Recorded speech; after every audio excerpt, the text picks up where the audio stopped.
This is a series about an artistic era that's looked down on and never gets the respect it deserves. It's a shadowy era, so shadowy people even disagree about its name. So I'm going to use the old one, the one that best sums up its dilemmas. I'm going to call it the Dark Ages.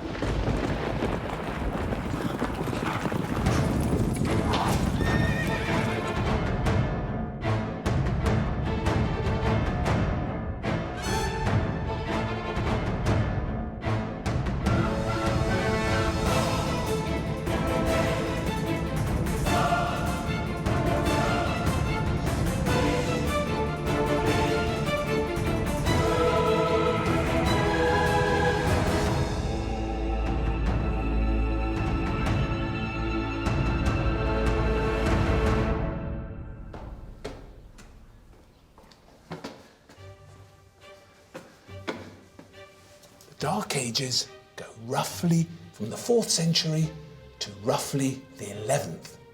They begin when the Roman Empire starts to crumble, and they end when William the Conqueror invades England. Now, in this shadowy slab of time, everything changed. The greatest empire the world has seen melted back into the cultural shadows, and various powerful artistic forces stepped up to take its place. Later in the series, we'll be examining those much misunderstood creatives, the barbarians. What wondrous bling they brought into the world. What fabulous things they achieved. I'll also be looking at that joyous and inventive religion, Islam, which did so much to light up the Dark Ages. But we begin with a group of people whose achievements were enormous. They started with nothing and ended up with so much. I'm thinking, of course, of those thoroughly underestimated Dark Age creatives, those intrepid voyagers into the unknown. The Christians. Art never lies. And the story that art tells us of these exciting times is that this was never an age of darkness. This was an age of light.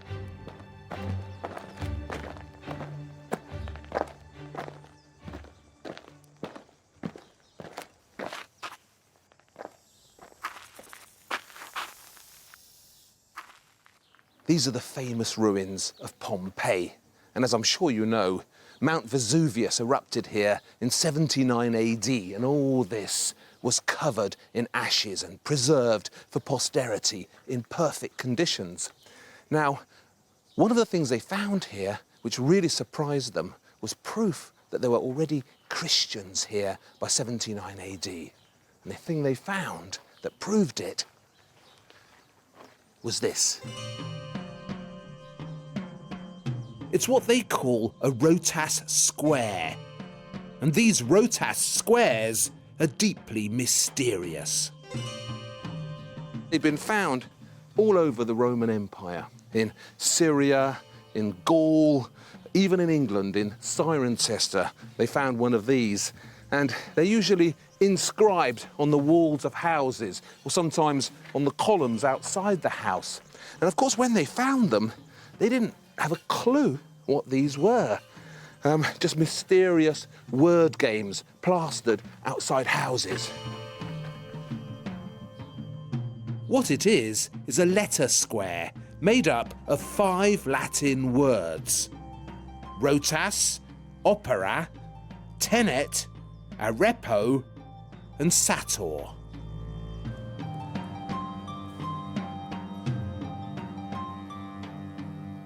Rotas at the top is sator backwards.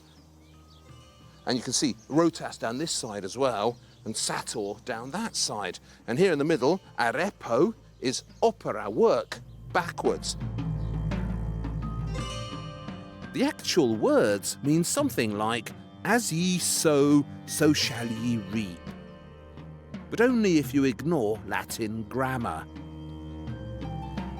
Various code breakers twisted it this way and that for decades, but it still didn't mean much. But then, a eureka moment. One of these code breakers realised that the important thing about the Rotas square was not the words, but the letters. Because these letters of the Rotas square can be rearranged to form a cross, which reads the same both ways, up and down. And it says Pater Noster, which is Latin for Our Father, the opening words of the Lord's Prayer.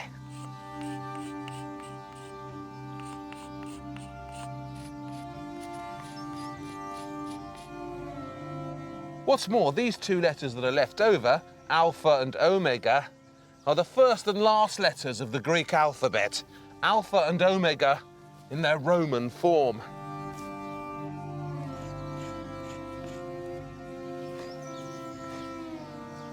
You can see them down in the Roman catacombs, popping up everywhere.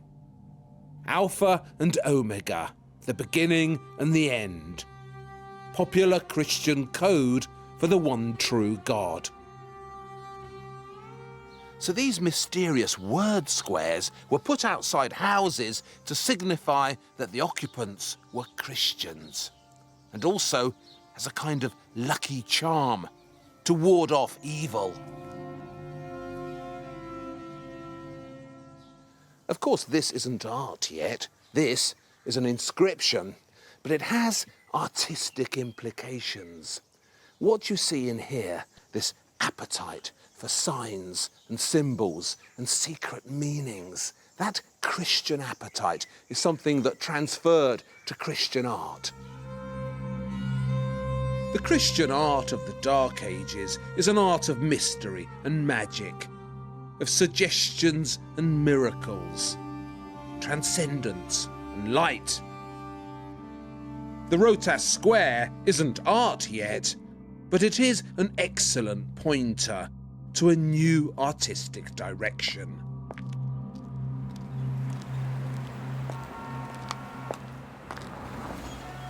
One of the reasons early Christian art is so exciting is because you find it in exciting places. Rome is wild enough on the surface, but when you descend into its underground, look how scary and fascinating it becomes. People often imagine the catacombs were hiding places, underground shelters in which persecuted Christians hid from the Romans. But you can't hide an underground city as huge as this under anyone's nose. The Romans knew these were here all right. What they didn't know is what one Christian was saying to another down here. Because the first Christian art was filled with secret signs and hidden meanings. That's why the fish became an ubiquitous Christian symbol.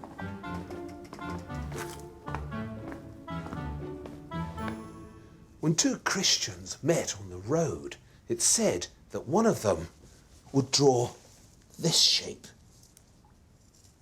in the sand, and the other one would draw this shape. And the two of them knew immediately that they were Christians together.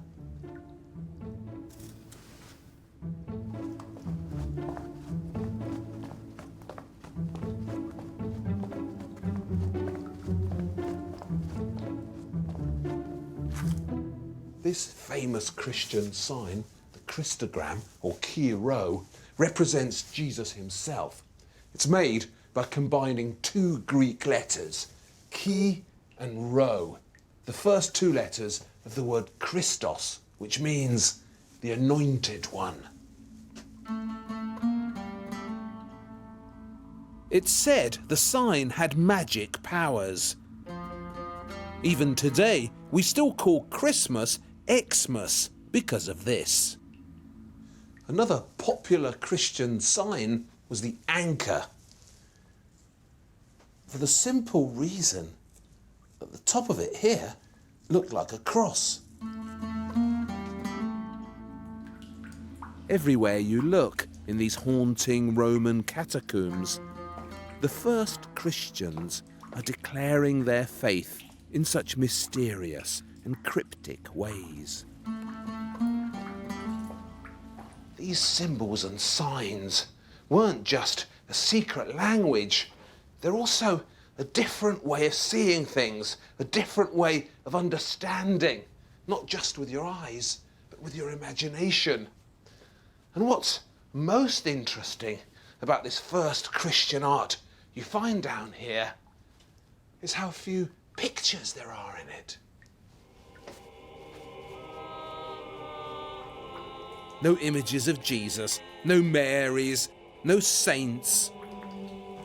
For the first few centuries of Christianity, there were no Christian images. It's not till the beginning of our period, the so-called Dark Ages, 300 years after the birth of Christ, that figures and scenes begin to pop up at last in Christian art. And look how puzzling they were. We're in a 3rd century Christian burial chamber in the Catacombs of Priscilla. A rich Christian family was buried here. And look what's on the walls. Over here, some peacocks. Over there, 3 chaps standing in a fire. And over here, some kind of sea dragon with someone coming out of its mouth. So let's decode all this. The peacocks are symbols of eternity. Because peacocks replace their beautiful feathers every year, the ancients believed their flesh couldn't rot. It was eternal. The 3 young men are described in the Bible by the prophet Daniel. 3 young Israelites were set on fire by the Babylonians, but God protected them, and the Babylonian fires couldn't touch them. The chap coming out of the sea monster is the prophet Jonah, who you may remember was swallowed by a whale for 3 whole days. After 3 days, the whale spat him out again, and he returned to dry land, a wiser man. The thread that unites all these cryptic images is salvation, hope. God saved the 3 young men from the fire. He saved Jonah from the whale, and he'll save you too. Jonah is also the subject of the earliest surviving masterpieces of Christian sculpture, found today in the Cleveland Museum of Art. Jonah swallowed by the whale, spat out by the whale, and returned to dry land a wiser man. Jonah is particularly significant because the early Christians used him as a stand-in for Jesus himself. Jesus, remember, also rose from the dead after 3 days. And the reason why Jonah is so popular in the catacombs is because he's a way of showing Jesus without showing Jesus. A replacement, another code, a symbol. We've been down here, 5 minutes? Yet look how many different ways we've already seen to represent Jesus without actually showing him. He's the Kiro, the word sign. He's Jonah in the whale. He's the fish, the anchor. What we haven't seen yet is a Jesus we can all recognize. A Jesus who actually looks like Jesus. The truth is, no one in early Christian art had a clue what he actually looked like. The Bible doesn't describe him, no one does. So art took an extremely long time to come up with a face for Jesus. And I think the search for that face is the greatest artistic tussle of the Dark Ages.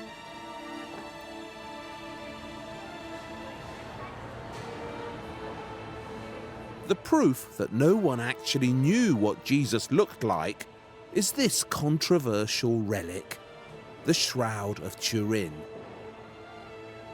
It's said to be the cloth in which Jesus was wrapped at his death. And this haunting likeness is the true face of Christ, preserved miraculously in his blood. Or so they say. The Shroud of Turin doesn't get shown very often, but when it does, thousands of pilgrims flock to Turin to see it, and most of them believe they're looking at the true face of Christ. When I went to see it, there was such a powerful atmosphere in the church. So many people, so certain they were staring at the remains of Jesus. But I'm afraid they weren't, because Jesus Christ didn't look like that. At least, not according to the evidence left behind by the first Christian artists who described him. According to these first Christian artists, Jesus actually looked like this. Blonde, fresh-faced, boyish. The earliest images of Jesus look nothing like the Jesus we know today. And nothing like the Jesus on the Turin Shroud. Jesus, at first, is a happy-go-lucky character. Curly-haired and handsome. He's usually shown waving his wand about, performing remarkable miracles. So here, he's turning water into wine at the wedding feast at Cana. And here, he's curing the paralytic who couldn't walk until he met the baby-faced Jesus. And over here, the blind man is being cured by Jesus again. And finally, with a wave of that Harry Potter wand of his, this is Jesus raising Lazarus from the dead. And you can always tell Lazarus in early Christian art because he looks like an Egyptian mummy, all wrapped up.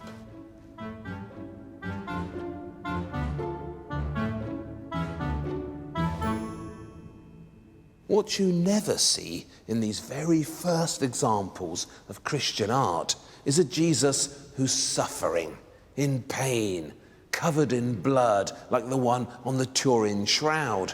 That Jesus doesn't turn up in art for 1,000 years or so, because the tortured Jesus is a creation of the Middle Ages, an expression of medieval guilt and terror. What horrible pains the artistic mind went on to inflict on the crucified Jesus in the centuries ahead.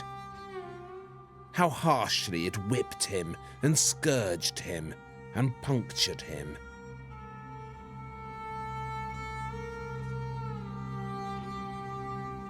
In the beginning, though, artists didn't do that. The first Jesuses in art are young and handsome, curly-haired and free. So, either Jesus deliberately misled his followers about what he actually looked like for the first 1,000 years or so of Christianity, or the Turin Shroud is a medieval fake. I know what I think.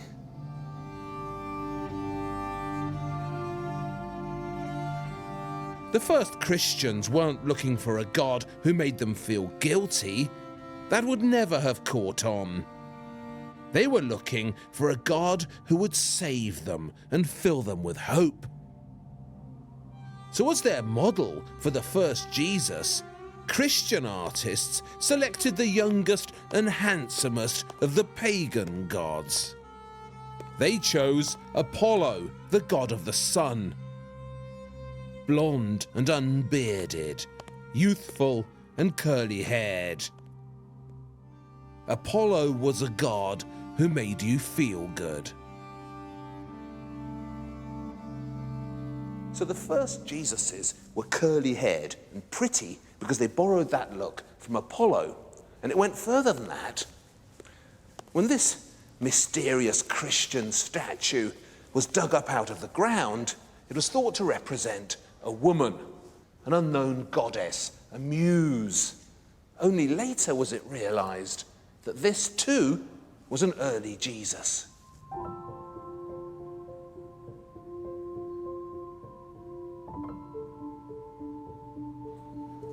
In that wonderful museum in Cleveland, the one with the Jonah marbles, there's a carving of Apollo performing a miracle with Nike, the goddess of victory. Apollo is the robed figure on the left. And look how shapely he is. How easily we might mistake him too for a woman. Pagan gods could be male and female. They could amalgamate the sexes and represent both genders at once, just like this Jesus here. Extraordinary as it sounds, the first Jesuses were sometimes made to look feminine on purpose. They were given suggestions of breasts, beautiful faces, soft bodies and long hair. There is neither male nor female, wrote St. Paul to the Galatians. You are all one in Jesus. The pagans had lots of goddesses to worship: Venus, Isis, Diana. But Christianity had none. Christianity believed in one true God, and he was masculine. There was an entire feminine side missing. So the feminization of Jesus was a deliberate artistic attempt to cater for both sexes. It produced some of the Dark Ages' most unexpected imagery. In Ravenna, in the magnificent Aryan baptistry, there's an unbearded Jesus being baptized in the River Jordan. And he's so soft and feminine. A podgy and delicate Christ with childbearing hips. Before this girlish Jesus could become fully masculine, grow a beard and turn into a man, Christianity needed to find a feminine presence of its own.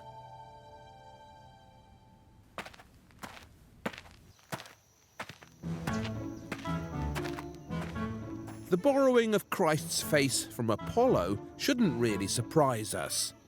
The early Christians borrowed from the pagans because that's what art does. It uses what's already there. It's important to remember too that for most of these early centuries of Christianity, Christians and pagans lived together in reasonable harmony.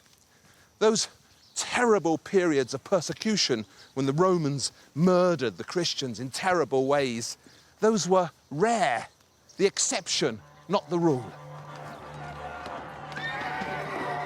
Later, when the Roman Empire became officially Christian under the Emperor Constantine, aggressive Christian writers looking back on these times did what the victor always does in a war. They rewrote history from their point of view, dramatized it, exaggerated it. In most of the Roman Empire, particularly at the borders, like here in Roman Syria, pagans lived next door to Christians, Christians lived next door to Jews, and all of them muddled along together. The earliest known Christian church has been found in the Syrian border town of Dura-Europos. It was next to the earliest known synagogue. And around the corner was the temple of the bull god, Mithras. All these different religions swapped each other's converts, borrowed each other's gods, and influenced each other's art. Take the halo, that miraculous circle of light that you see around the heads of holy figures in Christian art. At first, there were no halos. Jesus was the magician with the wand, and that was enough to differentiate him. But as Christian art grew busier and more characters popped up in it, Jesus needed to look more obviously divine. So Christian artists did what the pagans did. They gave him a halo, borrowed once again from Apollo. Long before Jesus acquired his miraculous nimbus of light, Apollo already had one. A circle of symbolic sunshine emanating from his head to signify his solar divinity. Another crucial borrowing from the pagans was the image of the angel. If you look at a typical Roman sarcophagus of the early Christian era, you'll usually see a pair of winged figures carrying a portrait of the deceased upwards in glory. They look exactly like angels, but they're not. They're Roman figures of victory, Nikes, pagan transporters of the soul.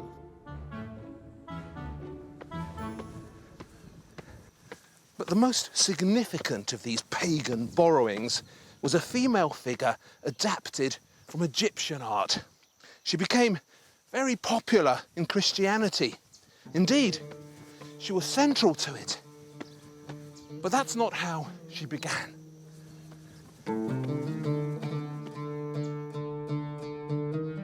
The Egyptian Earth Mother, Isis, was one of the most revered of all pagan gods.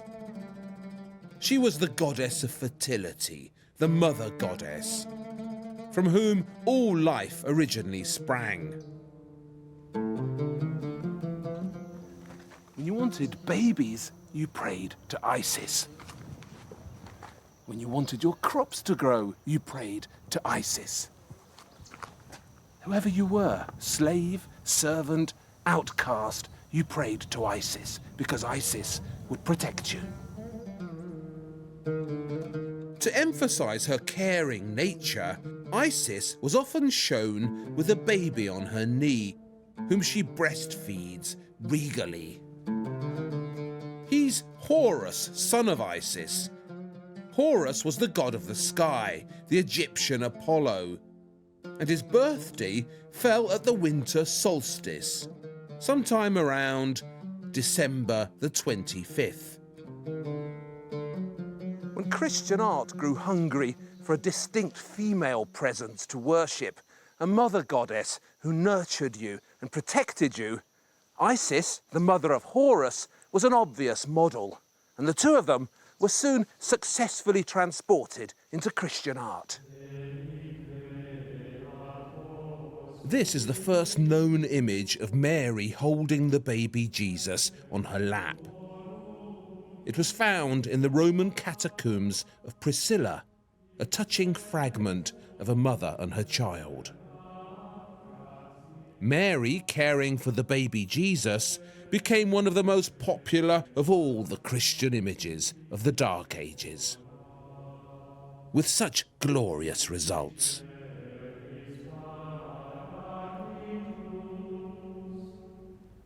This great artistic discovery of the Virgin Mary had an important byproduct, because it did away with the need to feminize or soften Jesus. When Mary emerged as a powerful divine presence, Jesus no longer needed to be girlish. His image was free to become fully masculine. But where to put all this powerful new art that Christianity was inventing? It's all very well finding a new image for Jesus and Mary, but what also needed to be invented was the Christian church.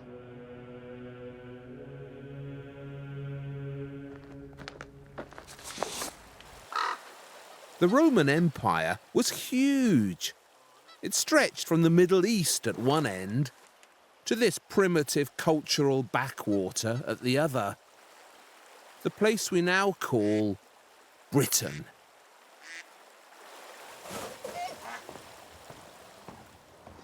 When you're imagining the Roman Empire, you need to stop thinking about countries, because there weren't any.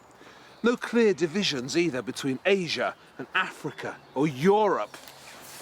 All of them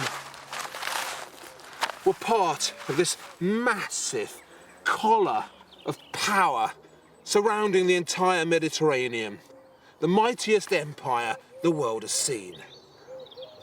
Christianity got to Britain quite early, all the way from over here right up to here. And just about there, in a village in Dorset called Hinton St Mary, they've dug up one of the earliest mosaic images of Jesus. He looks stately, doesn't he?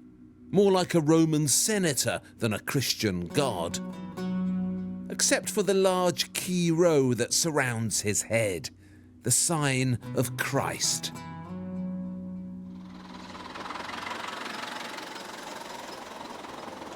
This is Lullingstone in Kent, and we're here because I wanted you to see what's left of one of the earliest known Christian churches.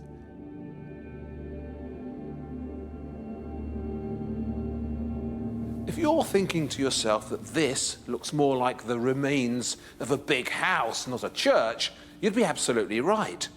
The first churches were ordinary houses adapted for Christian use. Some Christians were richer and more active in the community than others, and their house became the neighbourhood house church. The house church they found in Dura Europos, the one next door to the Jewish synagogue, was just a small townhouse in which the Christians had done some DIY, knocked down a wall, roofed over a courtyard to create more space for their meetings.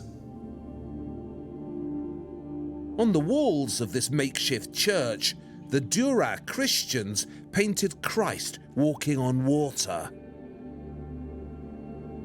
And there he is again, healing a cripple, making him walk too. Here in Lullingstone, the house church was on the first floor of this elegant Roman villa. It was just above that pagan shrine there. Basically, it was a simple room with painted walls. Decorating it was a procession of praying Christians with crosses on their robes. There was also a key row, and around this key row, the two momentous letters of the Greek alphabet again, Alpha and Omega, the beginning and the end. If you put all those four letters together, Alpha, Rho, Chi, and Omega, you get the word Archo, which means I rule. From the outside, you wouldn't have known the Lullingstone house church was there. It was a modest Christian conversion and almost invisible. And for the first 300 years, all churches were like this. Humble spaces in people's houses, wonky bits of DIY where Christians could worship and celebrate. And then, in 313 AD, Constantine the Great converted to Christianity, and everything changed. Suddenly, this cryptic and secretive religion, with its instinctive fondness for codes and clues, became the official religion of the Roman Empire. And modesty was no longer an option.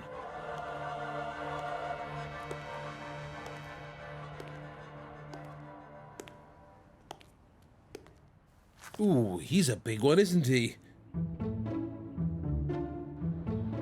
Constantine the Great, Roman Emperor, mighty warrior, and defender of the faith. Constantine's mother, St. Helena, was a Christian, and he probably inherited the faith from her. In 313 AD, Constantine's famous Edict of Milan made Christianity legal in the Roman Empire.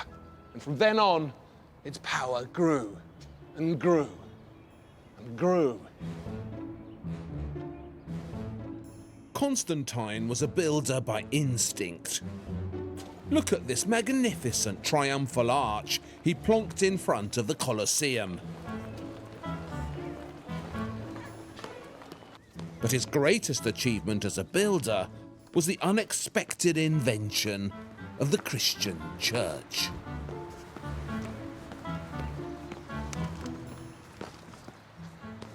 Until Constantine, Christian churches were small and makeshift, often hidden away. But when Christianity became the official religion of the Roman Emperor, everything changed.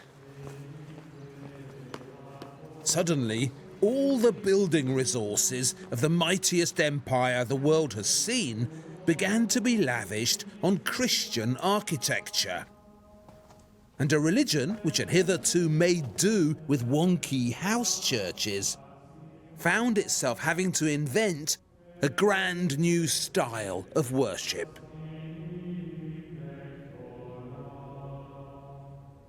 These huge Christian basilicas that Constantine began building were another Christian achievement for which there was no precedent.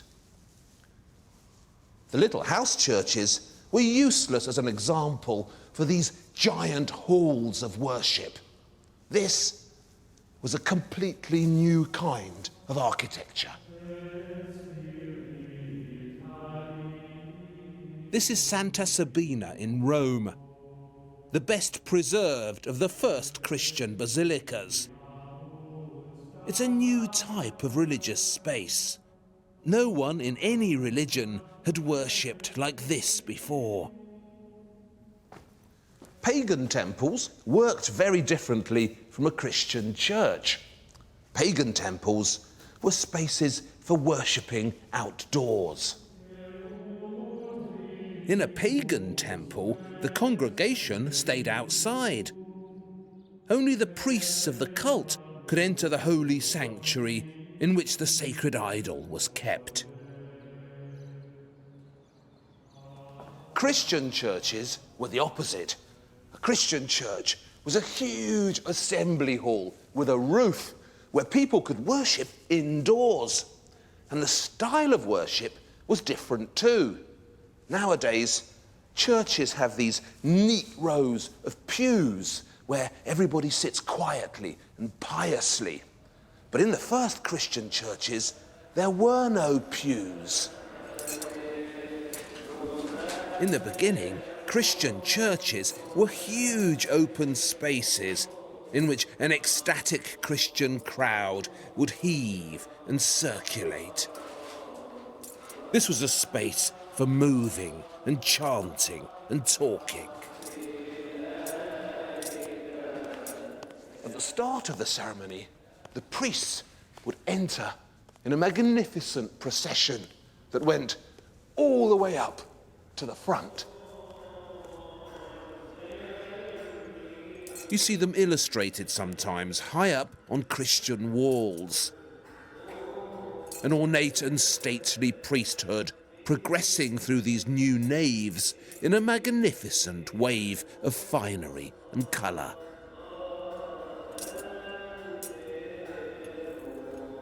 So these were spaces full of constant movement and chaotic crowding. And the only precedent for such a building was a useful Roman construction called a basilica. Basilicas were public meeting halls built to house big crowds. There was nothing religious about them. Every sizable Roman settlement had a basilica.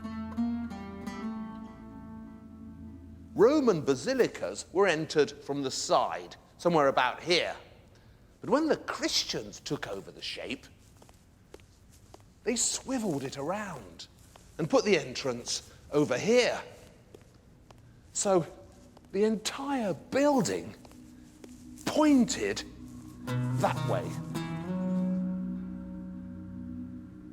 One of the most common uses of a Roman basilica was as a law court. The populace would mill about down here, while the magistrate would sit up at the end, raised on a magisterial throne, sitting in a special rounded apse that signalled his importance.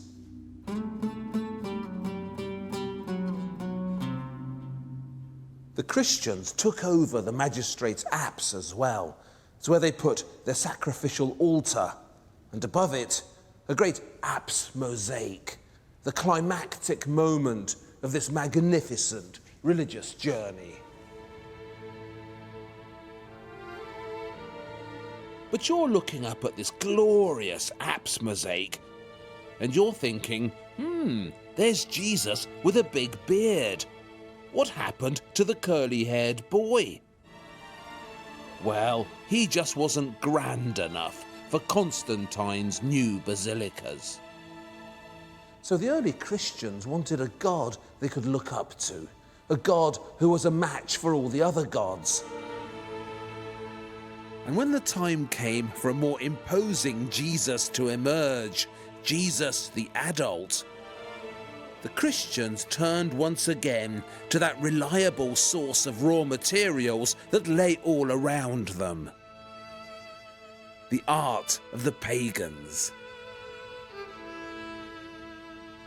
The most powerful and important of all the Roman gods was Jupiter, or in his Greek incarnation, Zeus, king of the gods. Zeus, or Jupiter, was grand and bearded.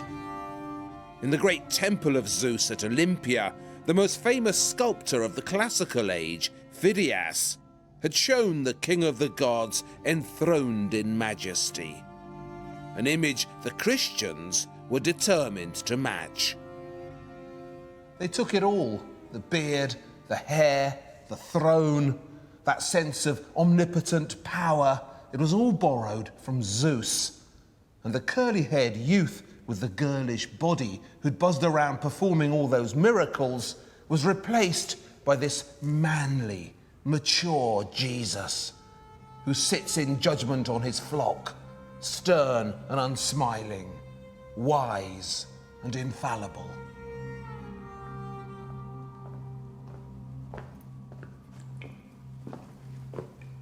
Meanwhile, back down in the Roman catacombs, darker Christian forces were also stirring.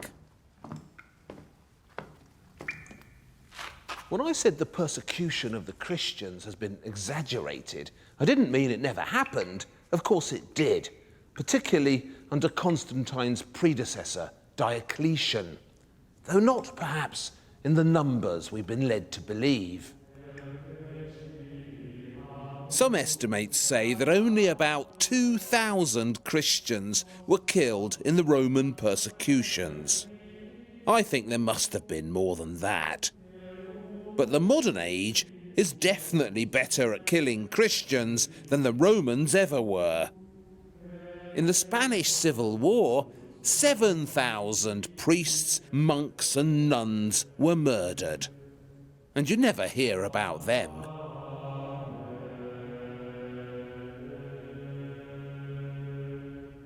But for the early Christians, death had a special significance.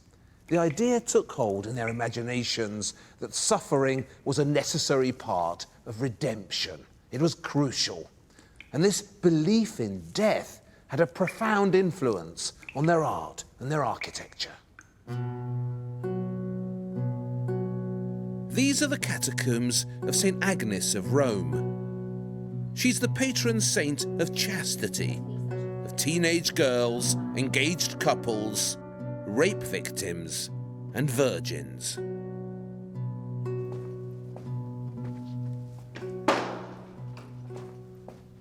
Agnes was a 13-year-old girl murdered in the reign of Diocletian. The story goes that a Roman prefect wanted her to marry his son, but Agnes was a Christian. She refused.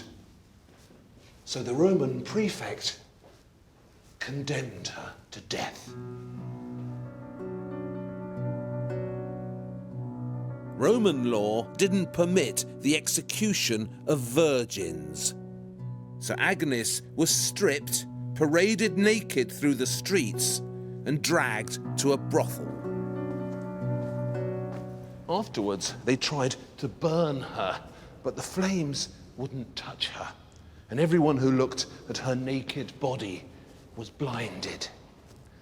In the end, a Roman soldier beheaded her, and her body, decapitated, is kept here in this church.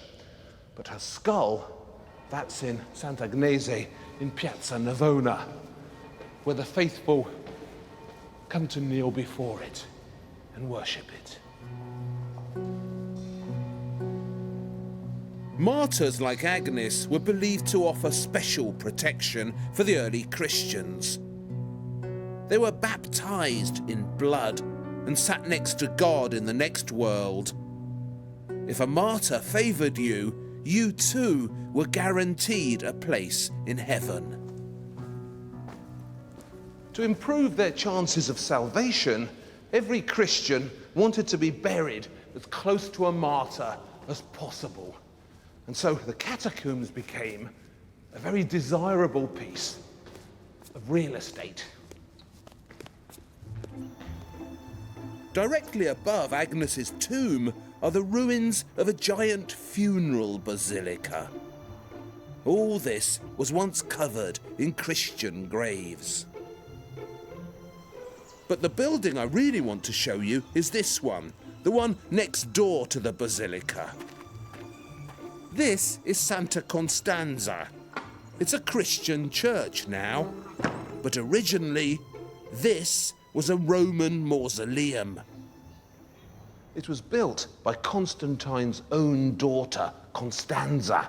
This is where she was buried, in this big sarcophagus here.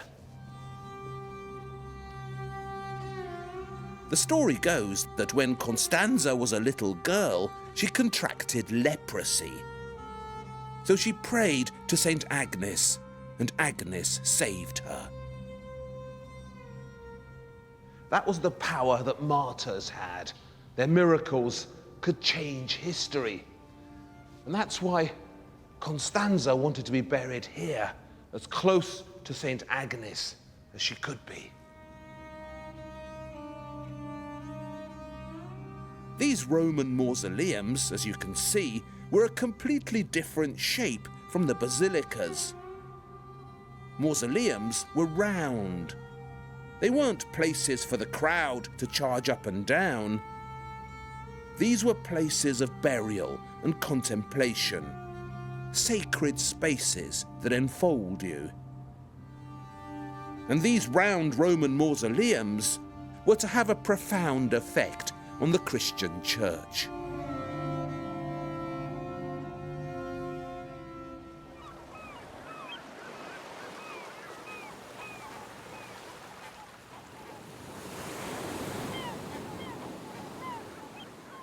See this famous book?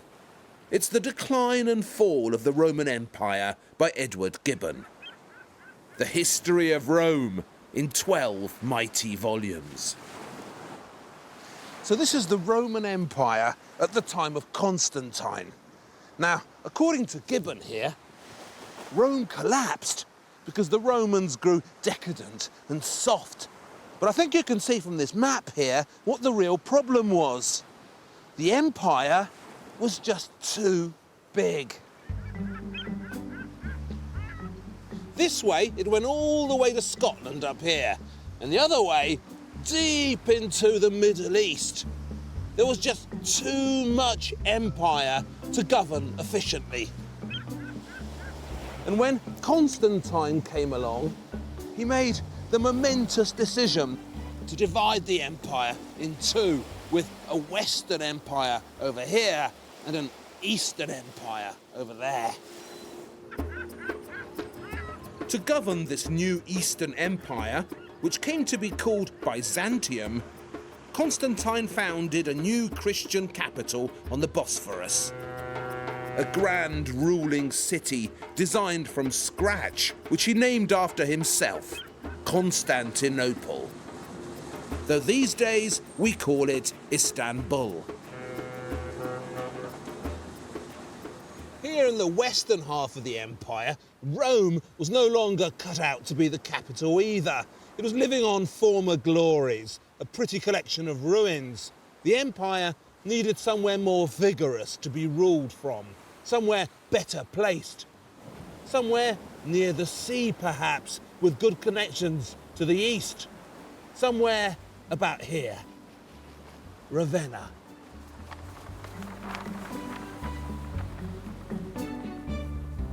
The mosaic lovers among you will know Ravenna already. You'll know that it's mosaic heaven, where the Christian mosaic excelled itself. How could anyone ever have thought any of this constituted a dark age?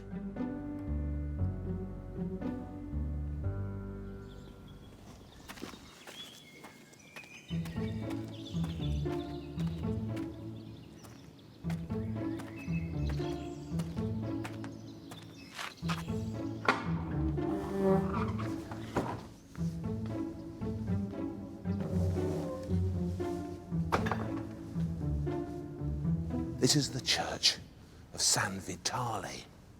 It's one of a group of churches in Ravenna that's filled with these stunning mosaics.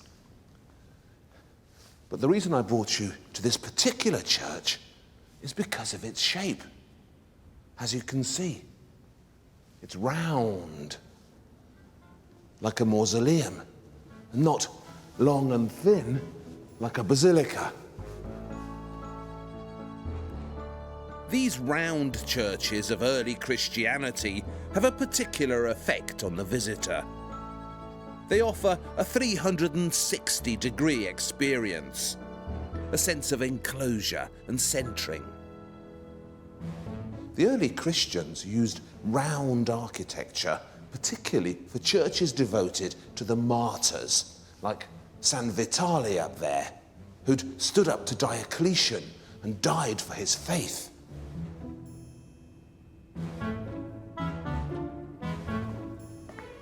The basilicas were action spaces where you met and assembled and paraded. But these round churches, these are thinking spaces.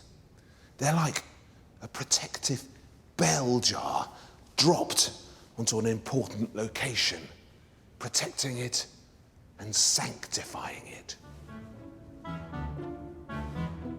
You still get a sense here of a transcendental space built around a precious relic, and that mysterious, magical effect of an interior sculpted from light.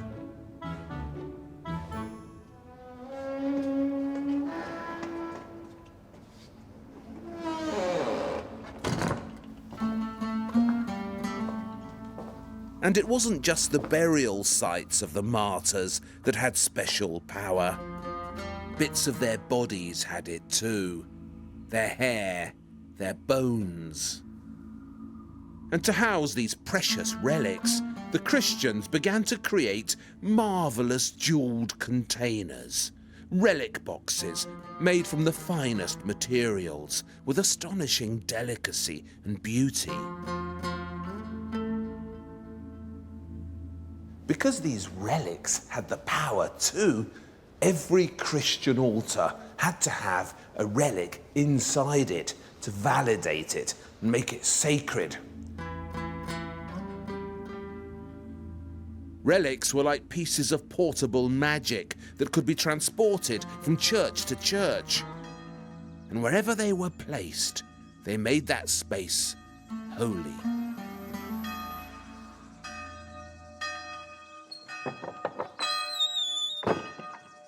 So by the time we get to this glorious Byzantine cathedral of Monreale in Sicily, all ingredients of Christian worship are in place. Just look at it. By the time Monreale was finished, the Dark Ages were over. But all this was shaped by Dark Age achievements. At this end, the nave, it's like a basilica, long and thin, a space for assemblies and parades. At this end of the church, the east end, where the main altar is filled with precious relics, the magisterial apse has grown huge and enveloping. So at this end, this is like a round church, a special place filled with light and a golden, magical air. But over here, it's like a basilica, a space for assemblies and processions. So up there, a thinking space, and down here, an action space. All brought together in one magnificent piece of architecture. High up on the walls, scenes from Christ's miracles. There he is again, raising Lazarus from the dead. And over there, he's curing the paraplegic, making him walk again. And look what's above the altar. The Virgin and Child, borrowed from the Egyptian Isis. And on either side of her, two angels, borrowed from pagan victories. And above that, trumping them all in size and magnificence, sitting so proudly in his golden apse, an enormous Byzantine Jesus, Zeus-like and bearded, unmistakably divine. This is a proper divinity, a Byzantine ruler god you can look up to, magnificent, all-powerful. And look also on either side of Jesus, you can see his name spelled out in Greek letters. On the left, Iota and Sigma, J and S, the first and last letters of Jesus. And on the right, Chi and Sigma, C and S, the first and last letters of Christus. It's that Christian word code again. Look at his fingers too. Christ, the ruler, is spelling out his own name with his hands. There's Iota and Sigma, J and S, for Jesus, and Chi and Sigma for Christ. My fingers are a bit too stubby for it, but he's doing it perfectly.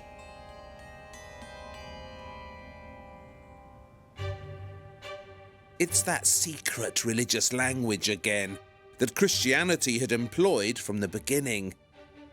Even in this giant Jesus, larger than any Roman emperor, Christianity couldn't resist a final moment of mystery.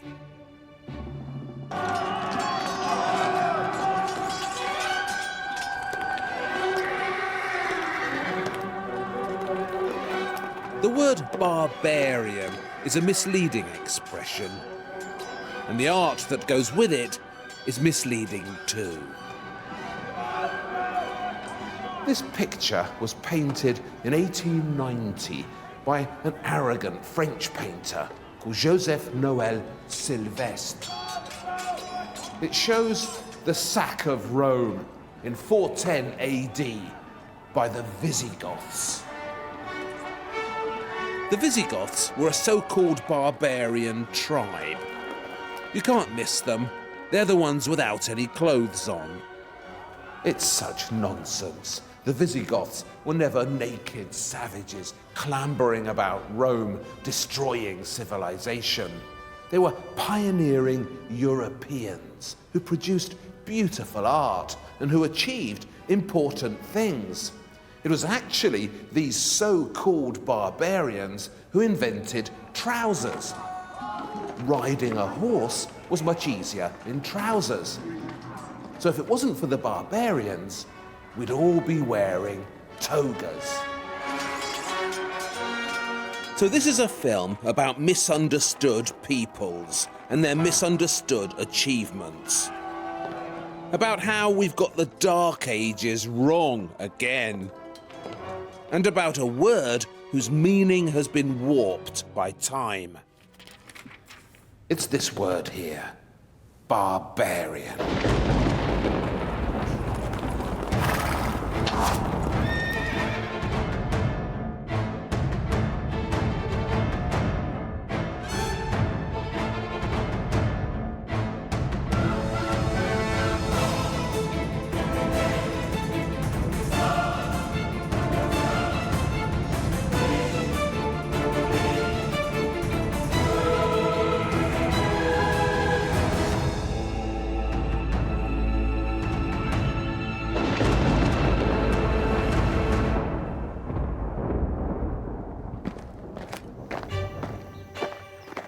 The Dark Ages go roughly from the 4th century to roughly the 11th. And I've been looking at the art made in these years, trying to convince you that it wasn't dark at all. In this film, I'll be leaping to the defence of the so-called barbarians.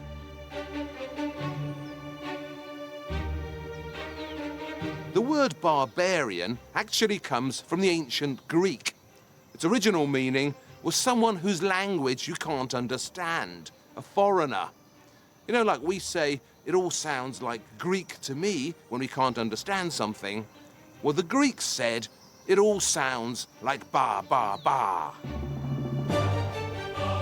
So it was an onomatopoeic word. Anyone who spoke a funny foreign language was a barbarian. The same word, barbara, can be found in Sanskrit, the ancient language of India, where it means gibberish or stammering. And if you're actually called Barbara, like Barbara Windsor or Barbara Streisand, then I'm afraid your name means barbarian woman. And you, madame, are particularly in touch with your barbarian self. When the Romans took over the word, it came to mean anybody, anywhere who wasn't a Roman. So, the Persians were barbarians, the Indians, the Chinese, the entire non-Roman world.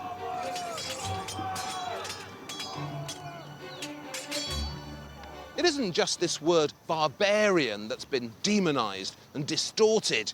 If you open your dictionary and start looking for words with bad Dark Ages connotations, you'll find lots of them. Take this word here, vandal. The Vandals were actually another fascinating and creative ancient peoples who made things like this. But their name's been stolen from them and turned into something dark. Or what about the Goths? Today, Goths are oily punks with dyed black hair who worship the devil. But in real life, in Roman times, the Goths were fabulous international creatives who made the most beautiful Bible I've ever seen. But the worst of these so-called barbarians, these forgotten ancient peoples whose reputation has been trashed by the Romans, the very worst of them were the Huns.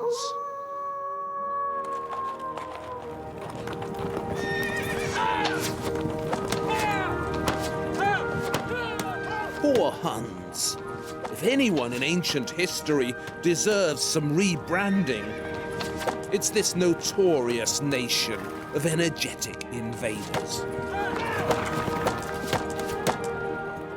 No one had a good word to say about them. The Goth historian Jordanes tells us they were scarcely human, a stunted, puny and faithless tribe. Christian writers were even harsher.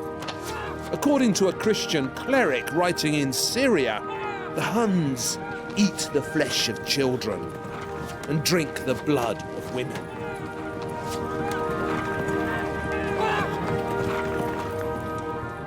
It's like reading a bad airport paperback.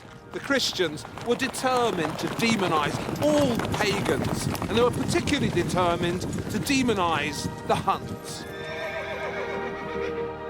So we can't trust the Christian clerics. We need to trust the art. And that tells a different story.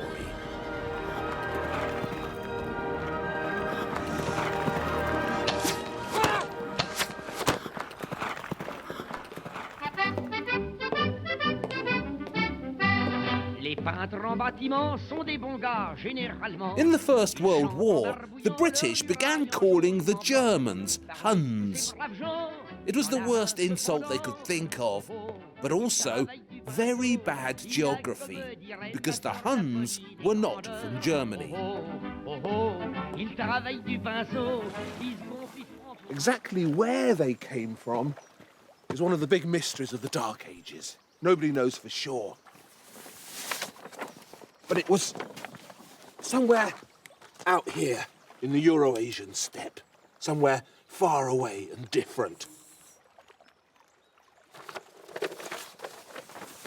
The first record of the Huns in Europe dates from around 376 AD, when a group of retreating Goths turned up here on the banks of the Danube and begged the Romans to take them in. The fleeing Goths had been pushed out of their lands by a nation of nomads coming in from the east. A fighting tribe of whom everyone was scared. Huns were fierce warriors, there's no denying that, but not all the time.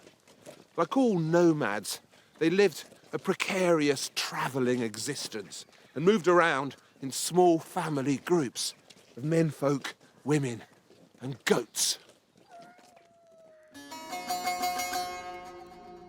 The default lifestyle of the Huns was a tinkerish domesticity. And among the splendid Hunnic objects they've left behind, the defining ones are these battered Hunnic cauldrons, preserved in the museum in Budapest. In these robust vessels, the Huns cooked their goats and boiled their water. A man can live to 50 is an old Kazakh saying that still circulates, but a cauldron will live to 100.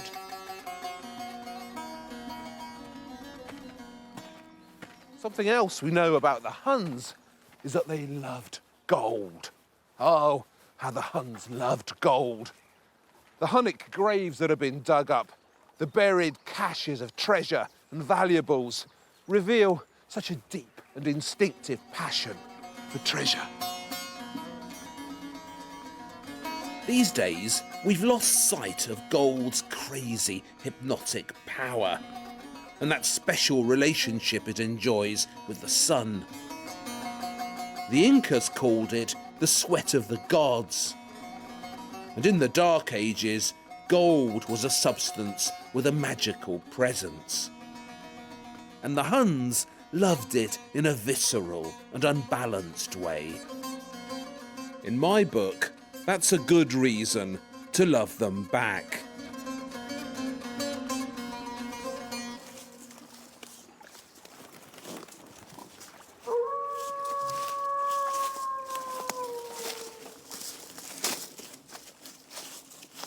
Because they spent so much of their life on the move, travelling from pasture to pasture, the Huns had a particularly creative relationship with the natural world.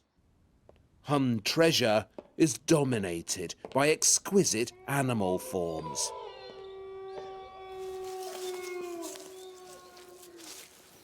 In the Hermitage Museum in St. Petersburg, there's a wonderful piece of jewellery. It's a golden bit of a bangle or a neck torque, like one of these. And it's this piece here at the end, shaped so atmospherically, like the head of a creeping wolf. This is gold that nurses an intense symbolic ambition to commune with the natural world, to speak to it and steal some of its power, to steal the power of the wolf.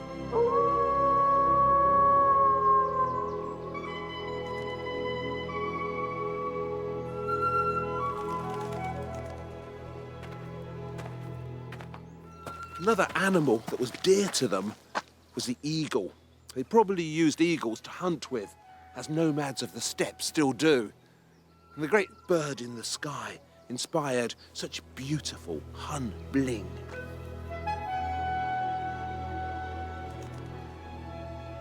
Eagles have a special significance for the Hun. They were ready-made symbols of power and beauty combined. And right across the barbarian world, these garnet-studded eagle brooches became noticeably popular. This powerful new relationship to the natural world was one of the great barbarian contributions to civilization. And then, of course, there was the magnificent Hunnic horse art. The Hun depended on their horses totally, and they loved them deeply. So, of course, they made sure their horses looked suitably splendid too.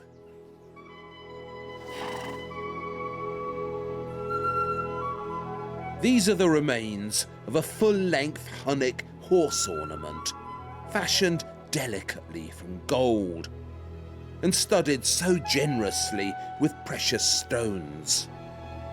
Lucky is the horse who got to wear this. The Huns would ride into battle with wolf skins pulled down on their faces, screaming demonically in a deliberate effort to get inside their enemies' heads. Now, this was dark psychological warfare, very sophisticated. And one of the reasons the Huns were so easy to demonize is because they looked so strange. They practiced ritual deformation, and their skulls were deliberately misshapen at birth.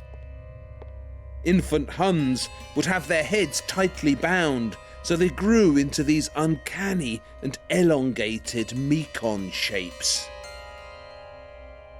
And on these deformed heads of theirs, the Huns would balance spectacular crowns of unimaginable preciousness.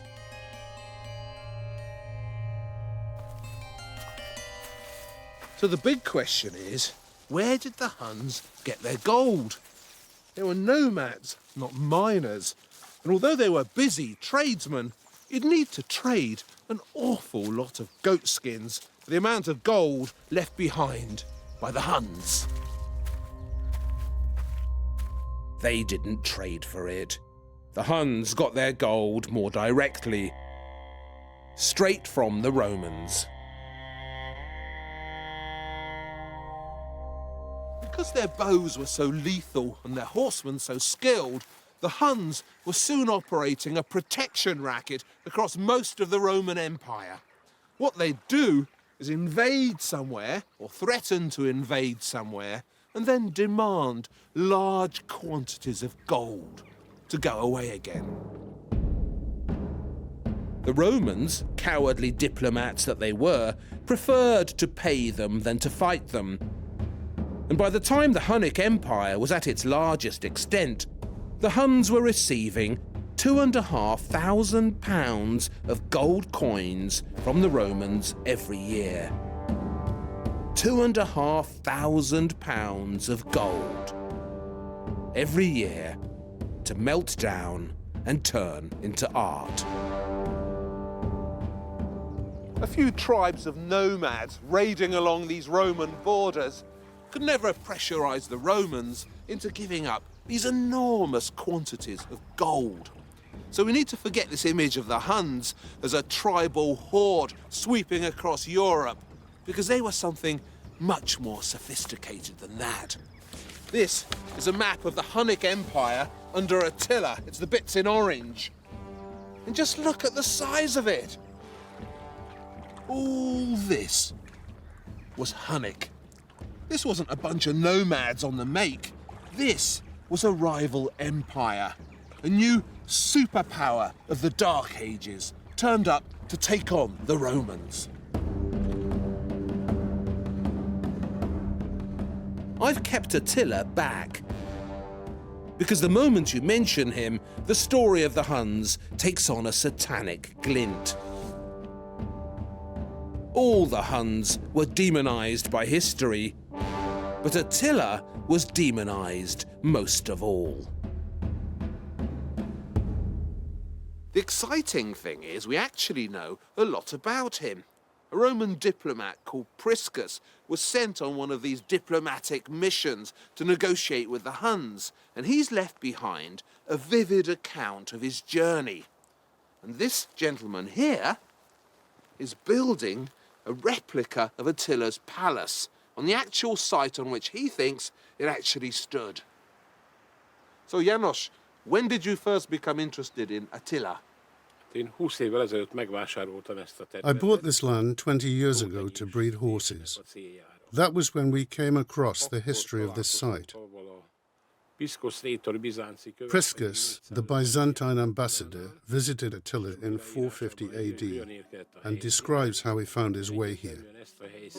And he definitely identified this place as the site of Attila's palace.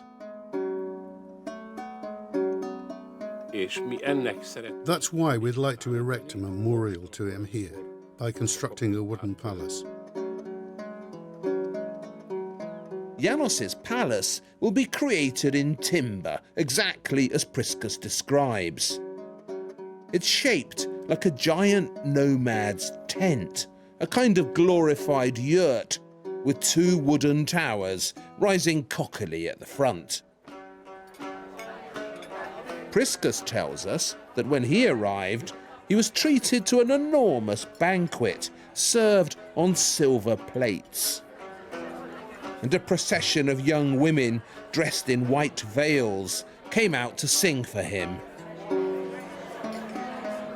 Attila himself was simply dressed and ate nothing but meat on a wooden platter, while the guests were given goblets of gold and silver.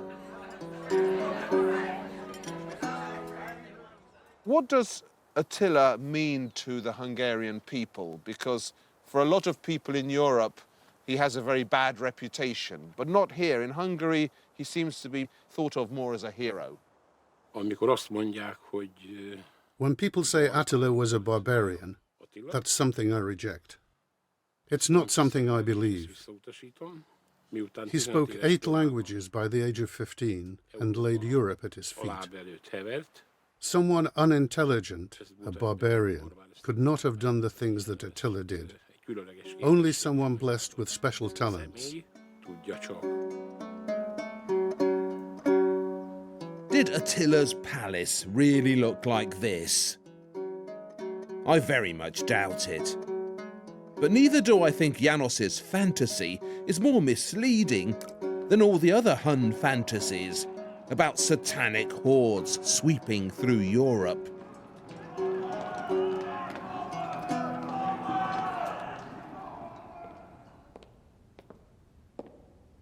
By the time Attila became their ruler, the Huns had created a complex political system.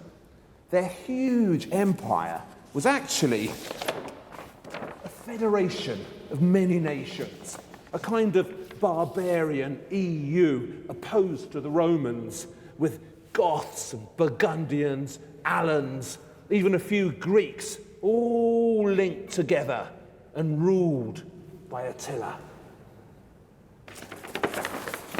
And here at the Kunsthistorische Museum in Vienna, there's something really spectacular I just have to show you. When this was dug out of the ground on the Romanian border in 1799, it was thought to be Attila the Hun's personal dinner service. You can see why they thought that. Just look at how splendid this is. 23 golden vessels, nearly 10 kilos of pure gold. Today, no one thinks this was Attila's dinner service. The most recent thinking is that it was left behind by the Avars, one of those mysterious tribes that emerged from the confederation of the Huns. They obviously had that special relationship with nature too. This magnificent bull-headed bowl is another example of powerful natural magic channeled into gold. This is what the Dark Ages were capable of. This is what makes these times so exciting. That bull bowl has a power to it, an animal energy that you just don't get later on when art loses this connection to the basic stuff of life. The empire of the Huns didn't last long. For a few decades, it rivaled the Romans, and then it was gone.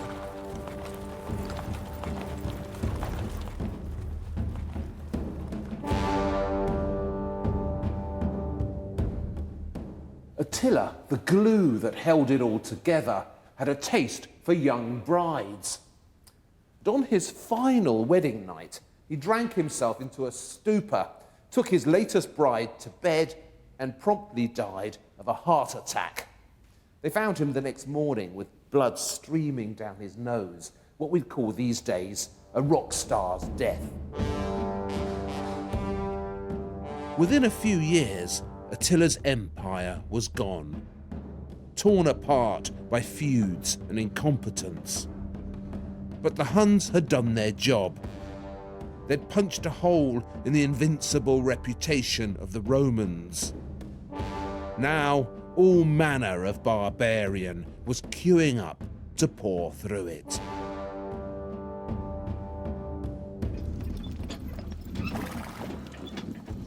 When we think of the barbarians, we think of hordes of bellicose warriors storming across the plains to attack Rome. But that's wrong. It was more of a migration. Think of those wagon trains rolling across the American West, full of brave pioneers searching for a new future. That's a more accurate image, particularly in the case of another great barbarian nation whose name has been well and truly blackened by Dark Age propaganda. The Vandals. Nay. According to my shorter Oxford dictionary, a vandal is a willful or ignorant destroyer of anything beautiful, venerable, or worthy of preservation.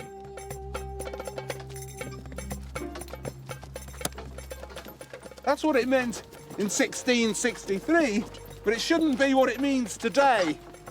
The story of the Vandals is actually rather poignant. They were basically a nation of Germanic farmers living peacefully in Central Europe until the Huns pushed them out. For a while, they ended up here in Spain until a group of Goths pushed them out of there as well. And the poor old Vandals had to move on again to here, North Africa.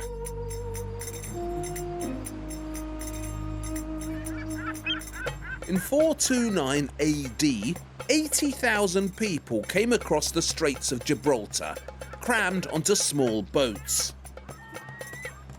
A kingdom on the move, looking for a homeland. The Vandals had arrived in Africa. Originally, this word Vandal meant something like wanderer, someone who's looking for something. It comes from the same Germanic root as the English word to wend, as in I was wending my way home from work. And the Vandals were great wenders and great wanderers.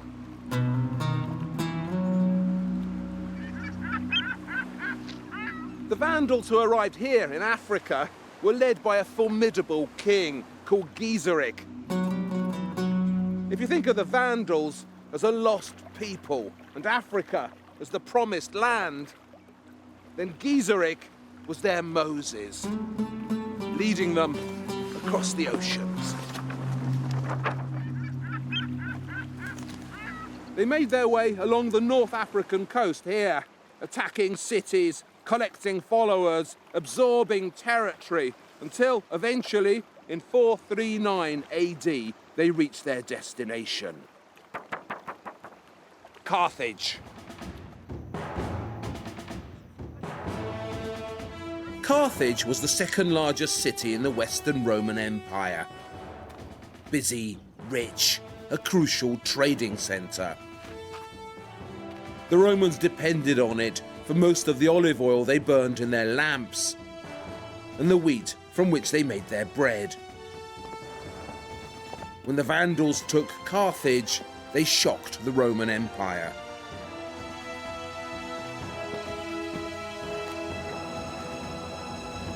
The capture of Carthage was surprisingly peaceful. Gizeric was so clever. He entered the city on the 19th of October, the day of the Roman Games, Sports Day. Now, the Romans, who were obsessed with sports, were far too interested in the gladiatorial combat and the chariot racing to fight the Vandals.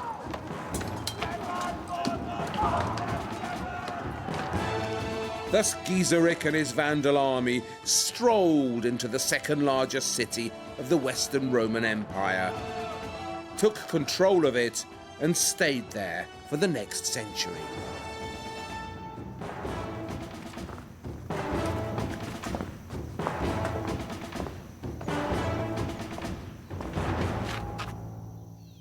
People used to think the Vandals went about destroying and pillaging Carthage as soon as they got here.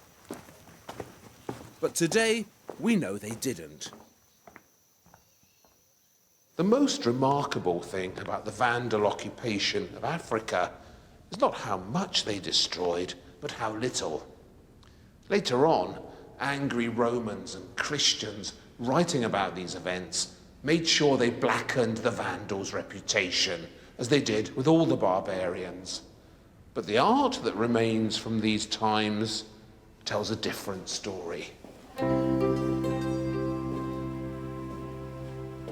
To signal their new status as overlords of Rome's most prosperous province, the Vandals did what the nouveau riche always do. They spent money on the arts. Their jewellers were commanded to make gorgeous Vandal bling. And out in the countryside, they built elegant villas for themselves and filled them with superb decorations. That's the Julius mosaic. It's one of the masterpieces of the period. And Julius himself is sitting there in his white robe, and he's the man who commissioned the mosaic. No one is 100% certain if this was made just before the Vandals got here or just after. And that's the most telling thing about it. This is how rich Romans lived, and also rich Vandals. Julius's house, where this was found, is shown in the middle, the posh fortified villa. Those domes at the back are the bath houses, the equivalent today of a luxury swimming pool. All around the villa, there are busy scenes of rural life in North Africa. Up on the left, that's winter. See the people picking olives? That's what you did in winter.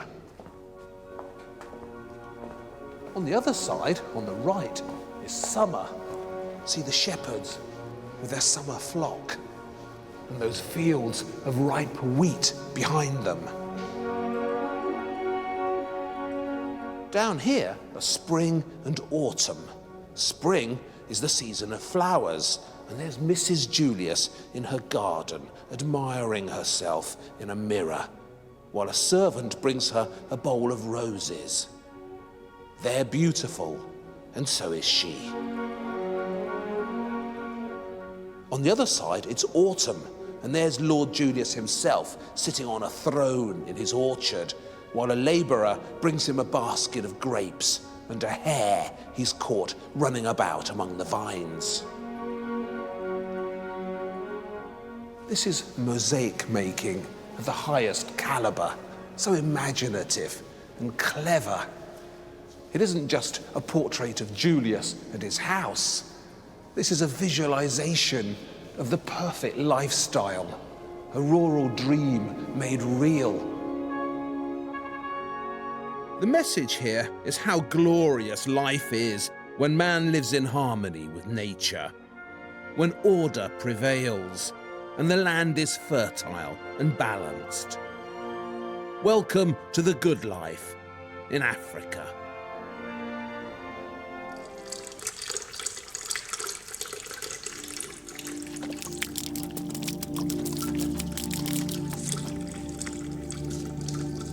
Instead of knocking down Carthage, the Vandals set about making it more homely. They put small houses in the huge Roman clearings. And, famously, an ambitious new bathhouse was built here by the art-loving Vandal king, Thrasimund.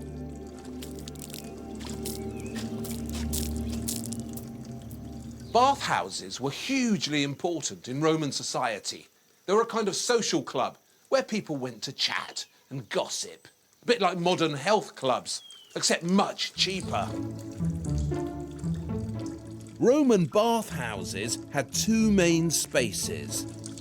A hot room, or caldarium, that heated you up, and a cold room, or frigidarium, that cooled you down.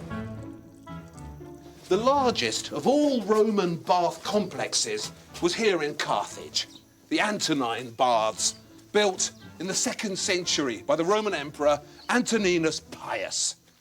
These are the ruins. So imagine how big the baths must have been. Long before the Vandals conquered Carthage, the Antonine Baths had fallen into disrepair. So the Vandal king, Thrasimund, built some new ones. We know a lot about Thrasimund's baths because, amazingly, a collection of Vandal poems on the subject has survived. That's right, Vandal poems. The Vandals were particularly keen on poetry, and hundreds of poems written here in Carthage in the Vandal years have survived. And this thick body of unexpected literature tells us so much about them. A poet called Felix has left behind an evocative description of Thrasimund's bathhouse. This magnificent monument erected by royal command, where water and fire display their obedience. There were no less than 5 poems by Felix about these great baths. And the big idea in all of them is this dramatic contrast between the cool, refreshing springs of the frigidarium and the hot, boiling waters of the caldarium. Here, says Felix, icy spring waters exist harmoniously with flames. Here, the shivering nymph is startled by the fiery bath. Felix's poems were actually displayed all around you as you bathed, as mosaics. So they surrounded you, pushed their way into your thoughts. And as you read them, you were prompted to marvel at this great miracle achieved here by Thrasimund. In the Vandal baths, Thrasimund has achieved the ultimate harmony. Thrasimund has united fire and water.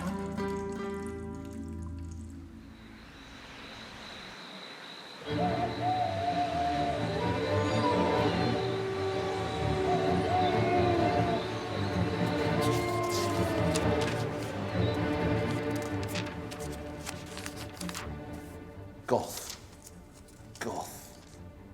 Oh yeah, Gothic. Barbarous, rude, uncouth. Gothic. Here we are.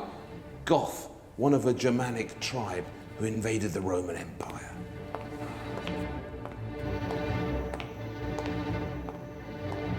In the lexicon of hate spawned by the Dark Ages, a special place is set aside for the Goths.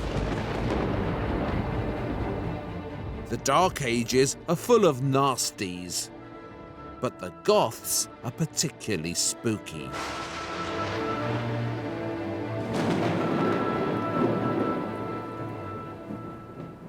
If you walk down the street where I live in London, in Camden Town, you'll find plenty of modern Goths wandering about. They're dressed from head to toe in black and covered in satanic insignia. And they're trying so hard to look doomy. And I just want to give them all a big hug and tell them to cheer up. Because if they want to be Goths, they should be like real Goths. Energetic, colourful, inventive. The kind of people who did that.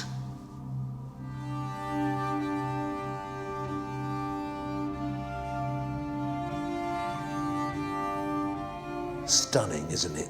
I love the way the mosaic sparkles with all that gold and throws light all round the dome. It's so exciting.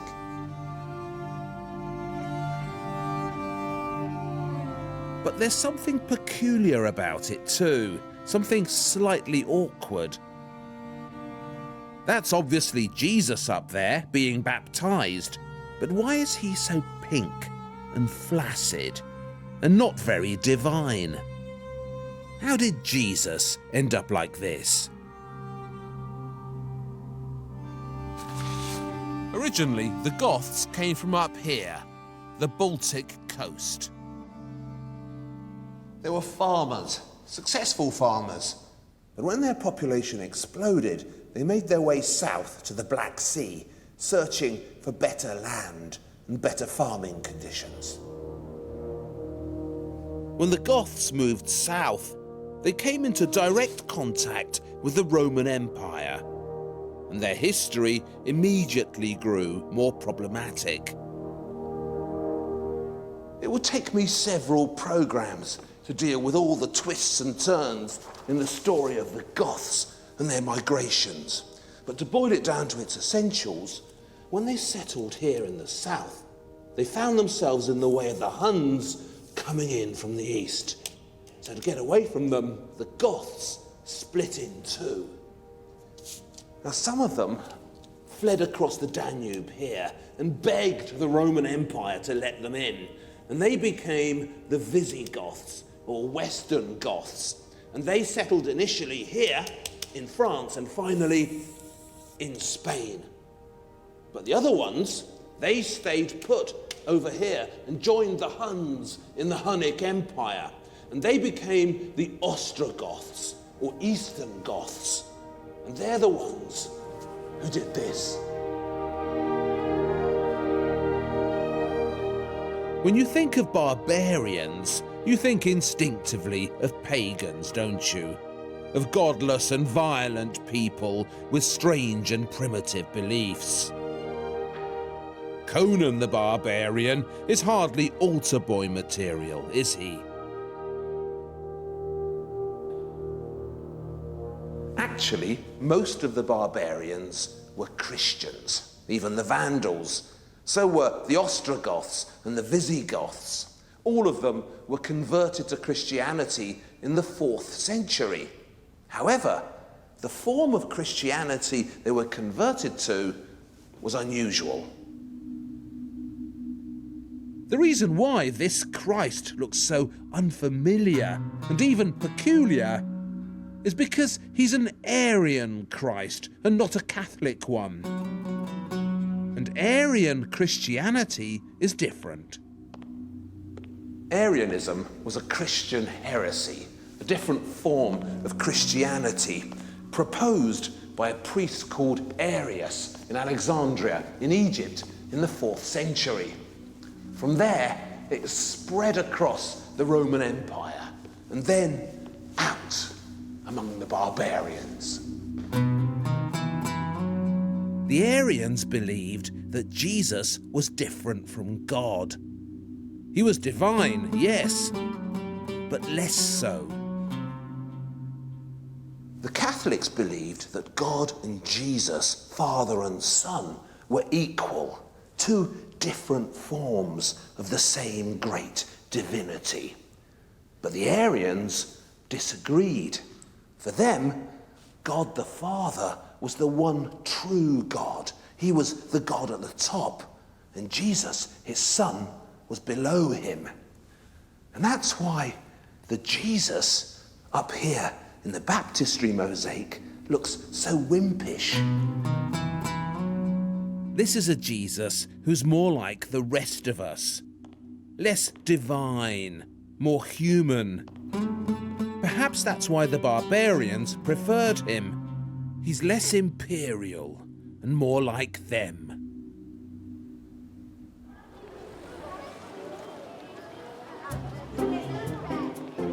This is Ravenna in northern Italy, the capital of the Ostrogoths. Right across the empire, Catholics and Aryans distrusted each other, as only co-believers can. But in Ravenna, it was the Aryans who held sway. And it was Arianism that created this. It was a bit like the Sunnis and the Shia in Islam. Same religion, different only in its details, but so antagonistic towards each other. The Ostrogoths were led by a formidable Aryan king called Theodoric. And it was Theodoric who built this. Theodoric had been brought up in Constantinople in the court of the Eastern Roman Empire.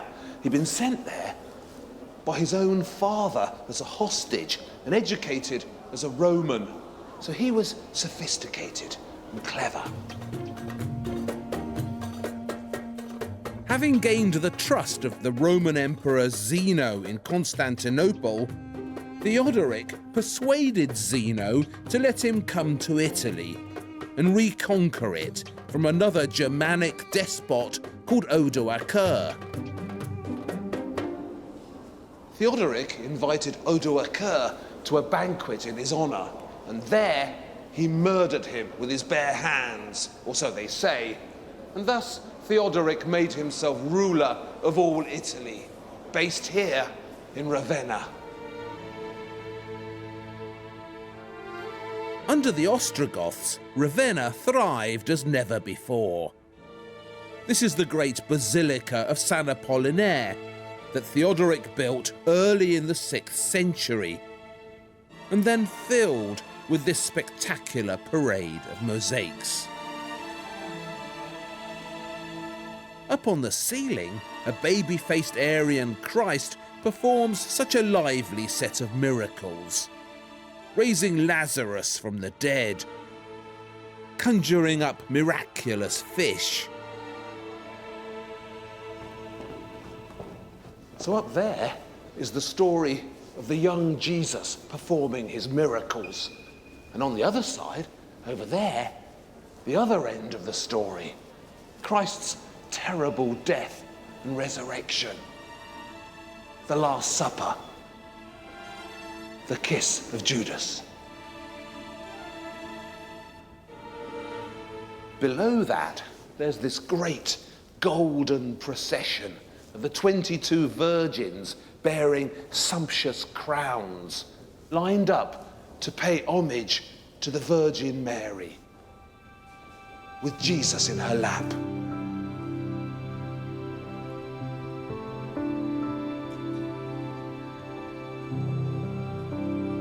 On the other side, in a kind of Aryan call and response, the 26 martyrs, dressed more simply in white and advancing in a mighty procession towards the enthroned Jesus.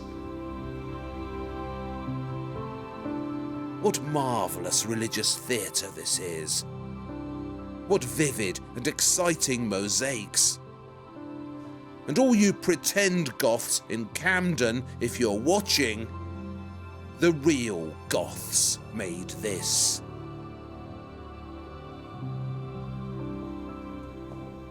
Unfortunately, later on, when the Roman Emperor Justinian reconquered Ravenna for the Byzantines, he set about tampering with what Theodoric had done, removing what he could of the Aryans. So see this portrait here? That's actually Theodoric, but Justinian has taken over his identity and he's pretending to be him.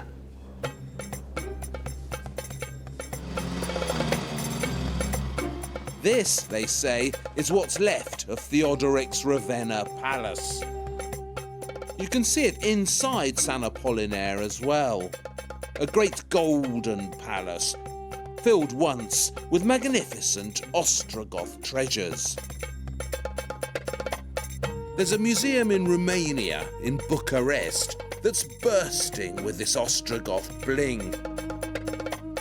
And personally, I'd be happy to put on some shades and just stare at it for the next few days.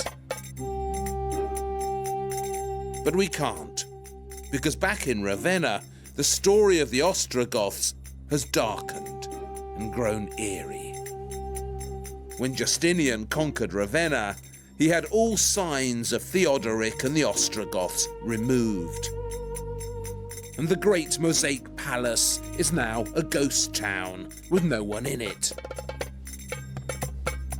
Though if you look very carefully, you can still make out a few of the bodiless Ostrogoth hands that remain.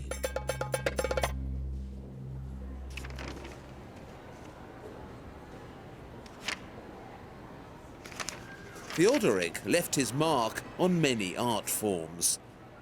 But the one that surprises me most is this totally unexpected piece of Dark Age literature.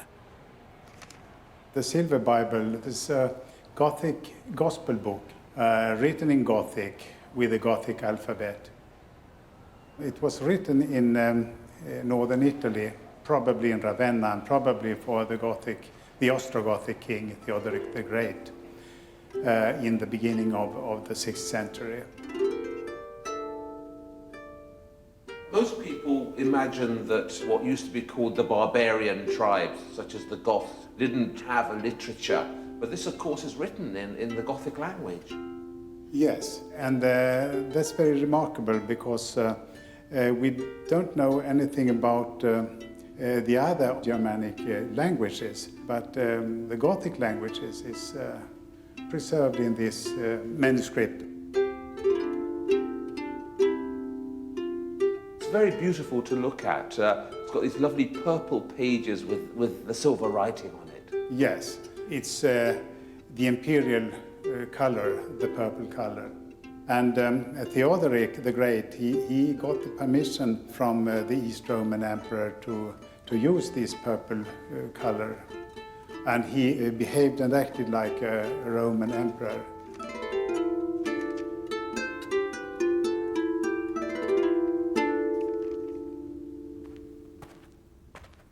Theodoric, who lived to be over 70, deserves to be remembered as one of the great achievers of the Dark Ages. This is where he was buried, his mausoleum in Ravenna. And I can't think of another building anywhere that looks anything like this. What eerie and inventive architecture.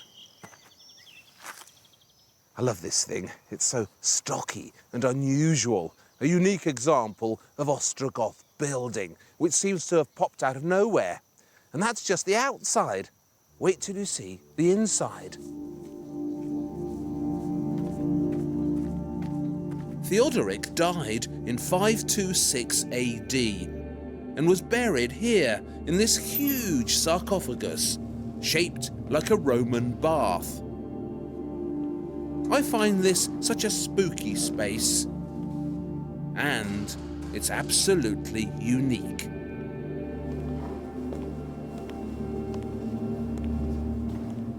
That roof is made from a single piece of Istrian stone. It's 1 metre thick, 33 metres wide, and weighs 300 tons. To get it here from Istria, which is roughly where modern Croatia is, they had to load it onto an enormous raft and sail it across the Adriatic. Can you imagine? That cross up above, that's original too. And there used to be silver stars all around it. So when you looked up in here, it was like looking up at the sky at night. There are some exciting stories about Theodoric's death.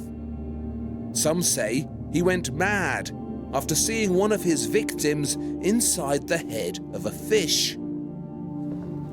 Others say he was thrown from a volcano. One thing's certain, the Ostrogoth Empire he created collapsed quickly after his death. Justinian reclaimed Ravenna. The Ostrogoth era was over. So that's the end of the Ostrogoths. But what about the Visigoths, or Western Goths? The Goths in Spain over here. What happened to them, you might be thinking? And what did they achieve? Well, rather a lot, as it happens.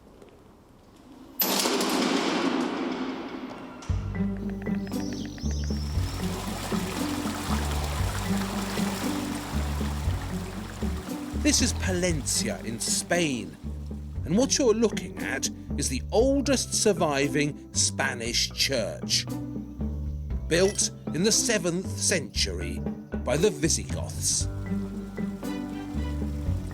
The Visigoths ruled Spain from around 500 AD to around 700 AD. That's 200 years, but you hardly ever hear about them. You hear about the Romans in Spain, you hear about the Muslims in Spain, but you don't hear about the Visigoths. One cruel wag has christened them the Invisigoths, which is very unfair. If you hunt around in Spain, you'll find plenty of evidence of Visigoth achievement, like this rustic annunciation carved into an emerald. And sometimes you don't have to look hard at all to see the Visigoths showing off their Dark Age skills. Like these superb Visigoth crowns, with the name of the king who commissioned them spelled out helpfully for the hard of remembering. Aren't they magnificent? Those Visigoth crowns are not for wearing on your head. They're what's called votive crowns, and they are for hanging above an altar in a church.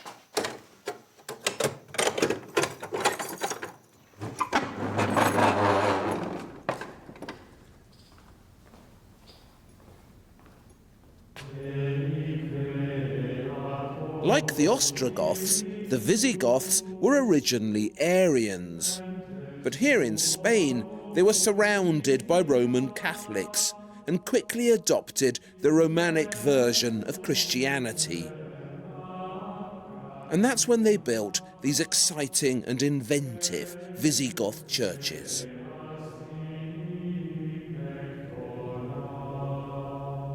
This is the church of St. John the Baptist in Palencia. It's been remodelled here and there, but most of what you see is Visigoth. The story goes that the Visigoth king Recesvinto built this church to thank God for curing him of liver disease. He washed himself just out here in the holy waters of Palencia and was suddenly cured. Recesvinto was on his way north to fight the Basques, so he was particularly grateful for his miraculous cure, and even put up a plaque with the date the church was finished, January the 3rd, 661 AD. Recesvinto's plaque is surrounded by typically vigorous bits of Visigoth decoration, so energetic and busy.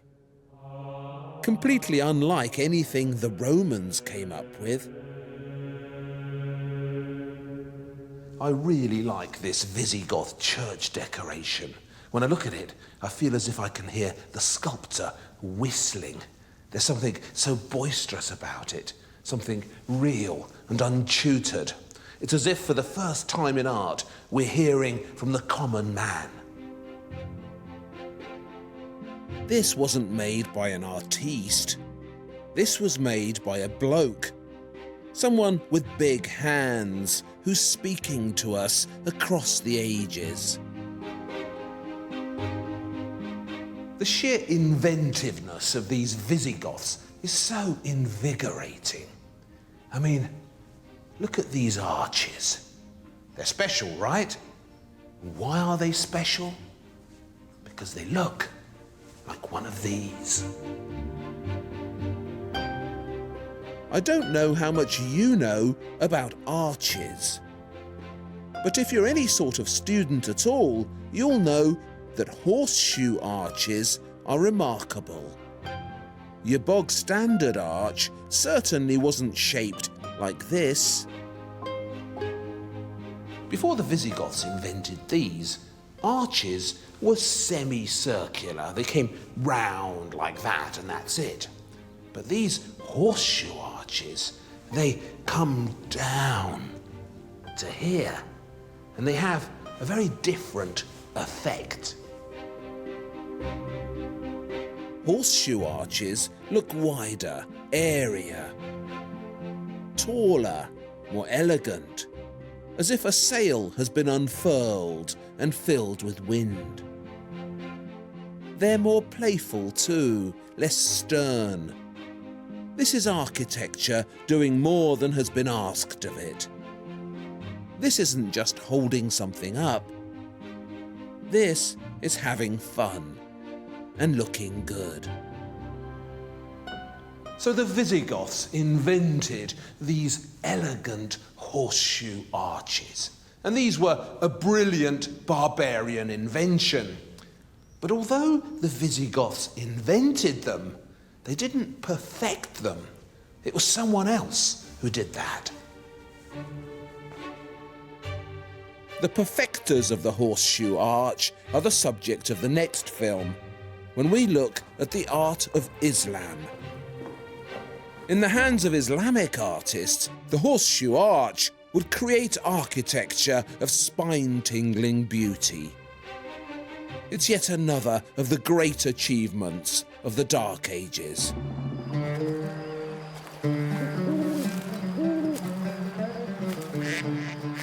This is a series about the Dark Ages, when civilization was said to have stopped and ignorance flooded the world. I've been trying to convince you that it didn't happen, that the Dark Ages were a fine era for art.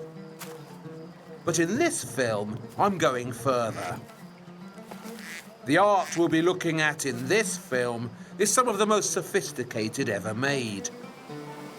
If any art challenges the myth of the Dark Ages, it's the art of Islam.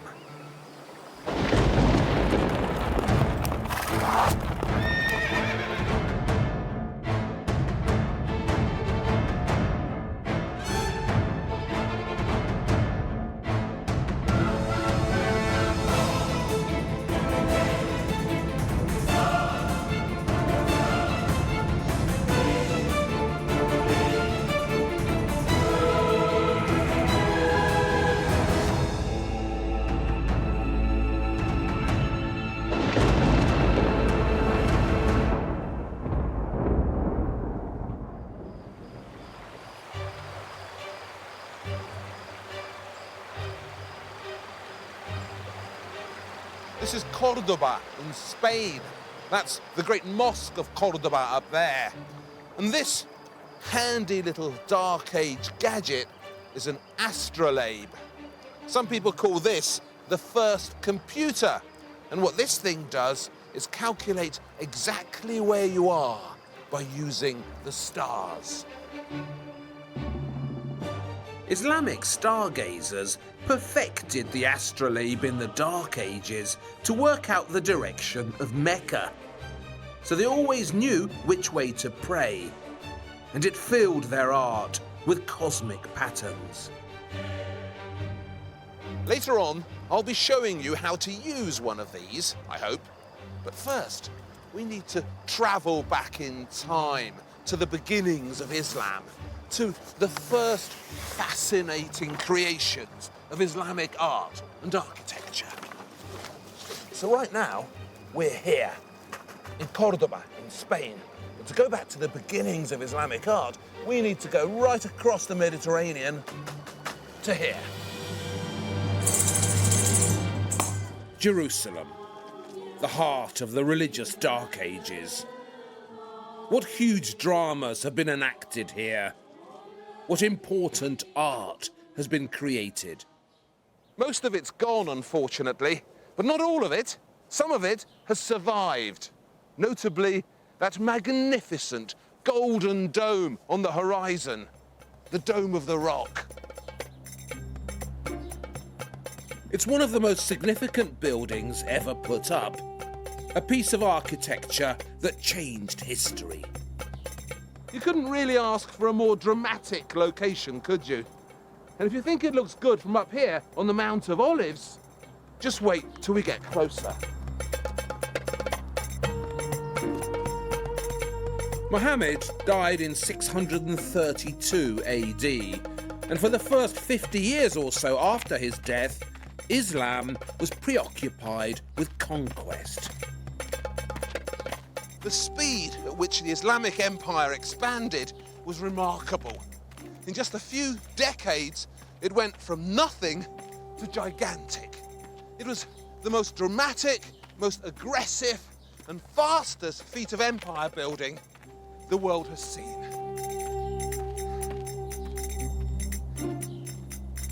This is the Islamic Empire just 100 years after Muhammad's death. Up here, the whole of Spain, all of North Africa, the entire Middle East, as far across as the borders of India.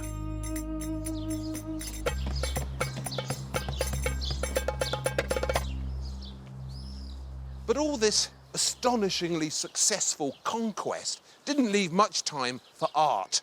Almost nothing survives from the first years of Islam. Clearly, art wasn't a priority. And then, out of nothing, as if by magic, this appears. The Dome of the Rock. Nothing in Islamic art prepares us for this. It's just suddenly there. A definitive Islamic creation seemingly conjured out of thin air. It's like a flying saucer or something that's landed out of nowhere. And something you sense immediately, even from this distance, is the powerful geometry of it, that air of mathematical clarity. And that's something that continues in Islamic architecture.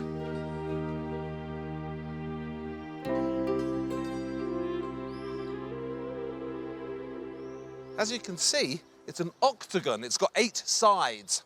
And octagons have a special symbolic presence because they combine the geometry of a circle with the geometry of a square.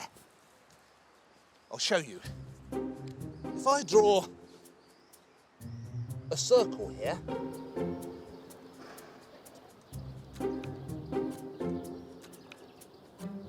and then 2 intersecting squares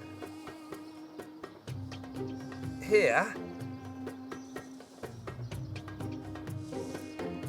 and here, the shape they form, shape in the middle,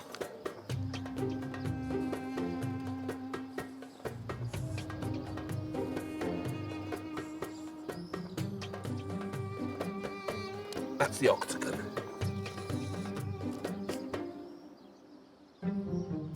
The octagon is a surprisingly popular Dark Age shape, with powerful sacred meanings. If the earth is a square and heaven is a perfect circle, the octagon is a symbolic bridge between the two. All the proportions of the Dome of the Rock are meaningful. So these walls here, the walls of the octagon, each of those is about 20 meters long. And the dome in the middle, the height of that is again about 20 meters, and the diameter of it is also 20 meters. So all these proportions have been carefully calculated and have a purpose. It's as if the entire building has been shaped by a divine mathematics. And those divine mathematics have given it a sacred meaning. This location, Temple Mount, is the holiest spot in Jerusalem. This is where King Solomon built the first Jewish temple, the one destroyed by Nebuchadnezzar. And then Herod, the infamous King Herod, built the second temple here as well. Herod's temple was made entirely from white marble and was so huge it covered 67 acres of this sacred location. So grand, so pompous, and to my eyes, so inelegant. So the Dome of the Rock sits on layer upon layer of crucial religious history. And when the Muslims conquered Jerusalem in 638 AD and claimed this site for Islam, they took possession of what is probably the most loaded religious spot on earth. And that's just the outside.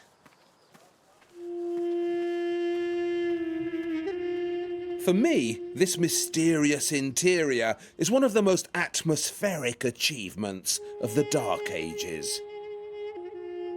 There's something so haunting about the way the light works in here. The shimmer of the mosaics, the whispers of the calligraphy.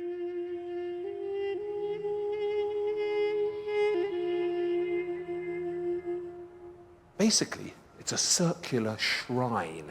It's not a mosque, it's a place of pilgrimage that's been built around a sacred site. And the site it's all been built around is the site of this holy rock here. The Jews believe this is the rock on which Abraham prepared to sacrifice his son, Isaac.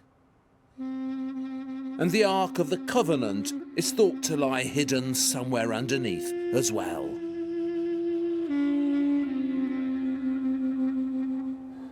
Islam has a different tradition.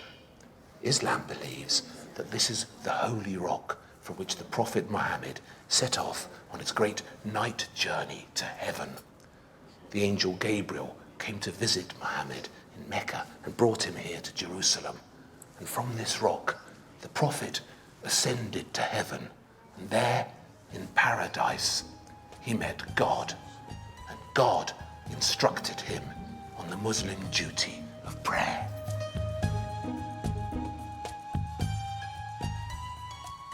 So this holy rock, like the architecture around it, is a point of contact between man and God. And that's the religious message of the whole building. If you saw the first film in this series, you'll recognize this shape, because we've seen it before. This type of encircling architecture built over a precious site is something we found in the round churches of Byzantium. Remember San Vitale in Ravenna and Santa Costanza in Rome. The Muslim Caliph Ibn al-Malik, who built the Dome of the Rock, was deliberately taking on the architecture of the Christians. This round shape, the proportions, none of it is an accident. Abd al-Malik also added an explicit inscription which runs all the way round and which gives the date in which the dome was finished, 691 AD. And it also includes a stern message to the Christians. "O you people of the book," it says, meaning the Bible, "Jesus is only a messenger of God. God is only one God." It's a deliberate challenge to the Christians. Jesus is just a prophet. There's only one God, and gods don't have sons.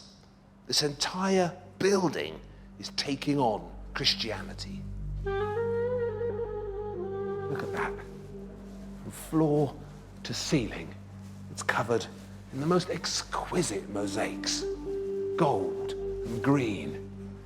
There's a palm tree and these beautiful jeweled crowns. And all the pieces of the mosaic are set at different angles, so they reflect the light differently at different times of day. And all these glorious mosaics are intended to evoke a vision of paradise. "When you look there in paradise," says the Quran, "you will see delights that cannot be imagined. Fruits of every kind and all that you ask for." At a stroke, Islam had invented for itself an unmistakable new architecture. And at the centre of this new architecture was a vision of paradise.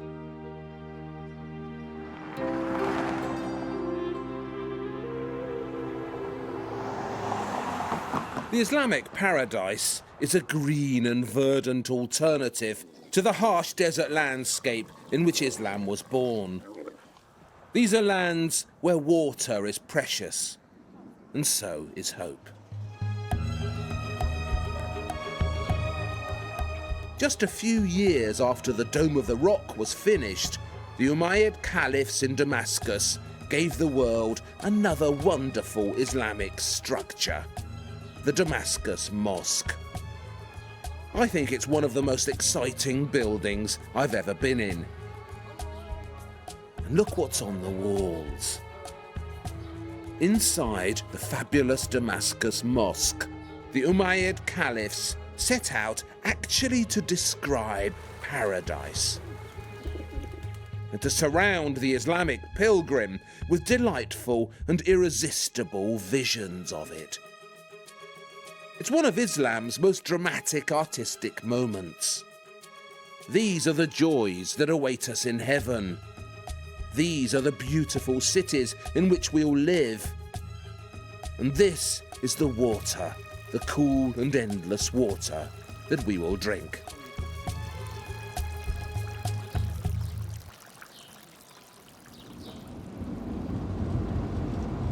Those magnificent images of paradise in the great mosque at Damascus are like images of a wonderful oasis in the desert, with water, palm trees, flowers, everything that's so hard to find out here. And the Islamic paradise promises so many pleasures in the next life to the true believer. All you can drink, all you can eat, and all you can dream of.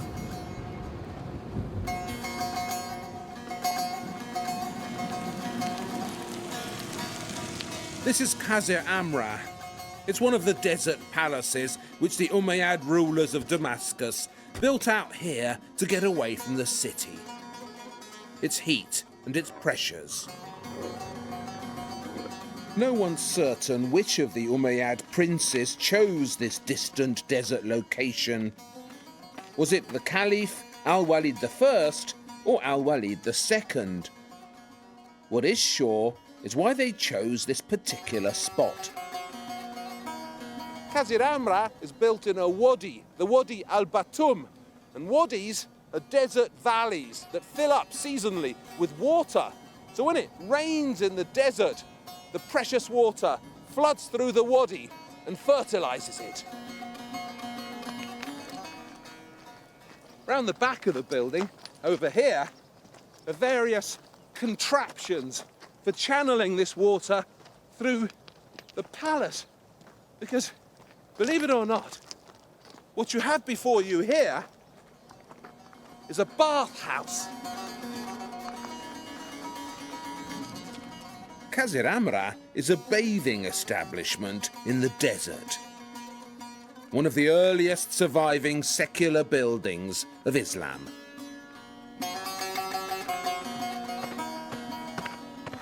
The reason we've driven all this way across the desert to find it is because this fabulous bathhouse in the sands has something remarkable inside it. Something you'd never expect to find here. Floor to ceiling Islamic frescoes. A troupe of acrobats gives a busy performance. And there's a bear strumming a lute. There's so much going on in here. And a group of statuesque female dancers show off their figures and their beauty. The dancing girls are particularly surprising. We're just not used to Islamic imagery as abandoned as this. But it's important to remember that this is just as old and just as traditional as everything else we've seen. This too is a precious Islamic heritage. A negative way to understand Qasr Amra's remarkable frescoes is to see them as signs of moral relaxation.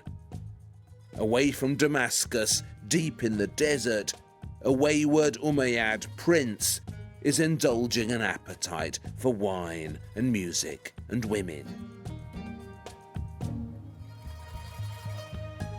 But I don't think that is what it's about. If we go back to the many descriptions of paradise in the Quran, there are constant references to the pleasures available there. Rivers of wine served in crystal cups, beautiful flowers, beautiful jewels, and beautiful girls. For the righteous, says the Quran, there shall be gardens and vineyards and high-bosomed virgins for companions, dark-eyed and bashful, as fair as corals and rubies. Inside here is the Caldarium, the hot room, and in here the Umayyad prince would soak himself in hot water, heated up by all those gubbins we saw outside. And as he lay here in his bath, the Umayyad prince would stare up at the dome, where he'd see something wondrous, an evocation of the stars at night. This is the earliest known Islamic star chart painted onto the dome at Qasr Amra. Around the edge are the 12 signs of the zodiac. And in the middle, frescoed representations of the constellations. The Great Bear, the Little Bear. What a thing to find in an 8th century bathhouse, a fabulous image of the heavens at night above your head. It's as if someone's taken the roof off the dome and looked out into the sky at night in the desert full of twinkling stars. What a beautiful idea.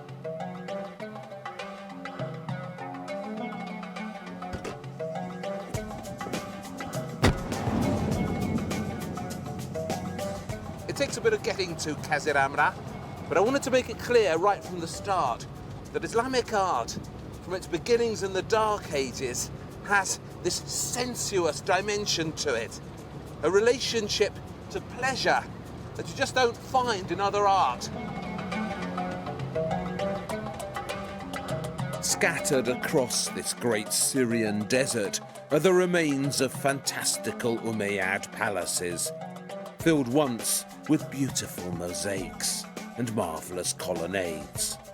What tangible sensuousness you find here, in this first Islamic art.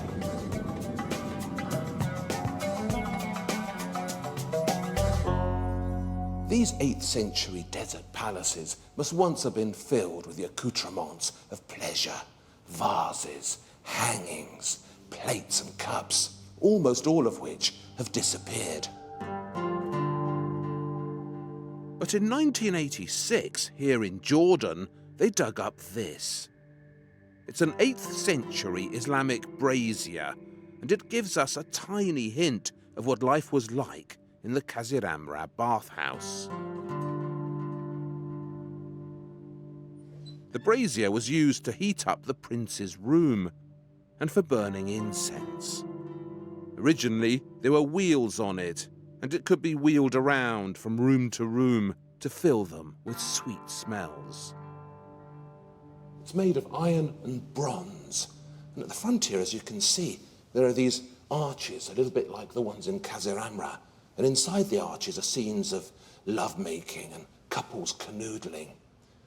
And it's all so atmospheric and so beautifully done. I mean, look at these eagles at the bottom, the way they've been shaped, their wings, their feathers. This is metalwork of the highest quality. At the four corners, 4 cuddly nudes prepare to release a small bird into the incense-filled air above them. And there's a floaty feeling to this marvellous metalwork. What a beautiful thing.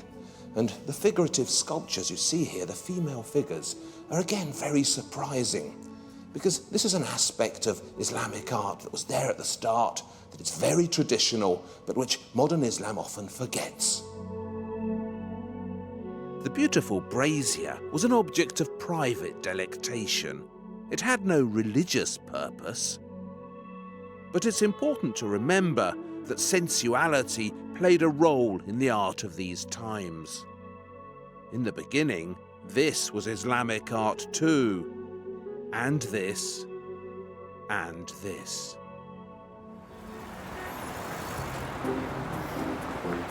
When joy was called for, Islamic art inspired great joy. And when sobriety was more appropriate, it achieved great sobriety. This is the finest early mosque in Cairo, the Mosque of Ibn Tulun. I like everything about it, but most of all, I admire its architectural seriousness. The way you know, as soon as you step in here, that this is a space devoted to important understandings. Ahmed ibn Tulun, who founded this mosque in 879 AD, was the son of a Turkish slave who became governor of Egypt. Originally, the mosque stood at the centre of a new city that Ibn Tulun also founded, the city of Al-Khatai. But Al-Khatai was destroyed in the 10th century, and this is all that's left of it.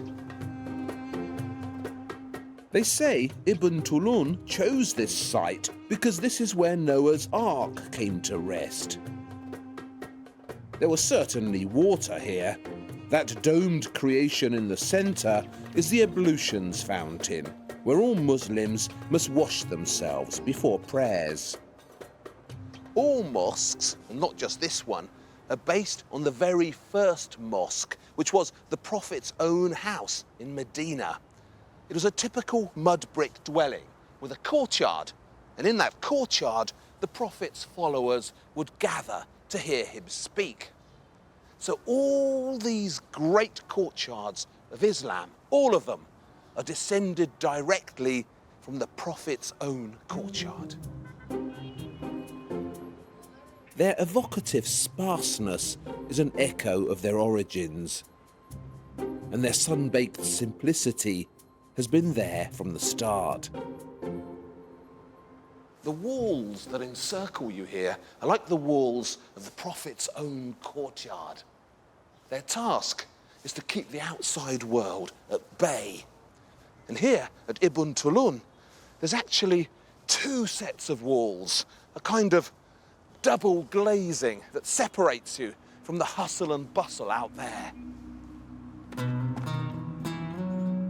I like these playful crenellations arranged along the top as well. They look like paper cutouts, something my daughter might have made. To protect his followers from the sun, the prophet built a simple shelter at the end of his courtyard with a roof made out of palm branches and leaves.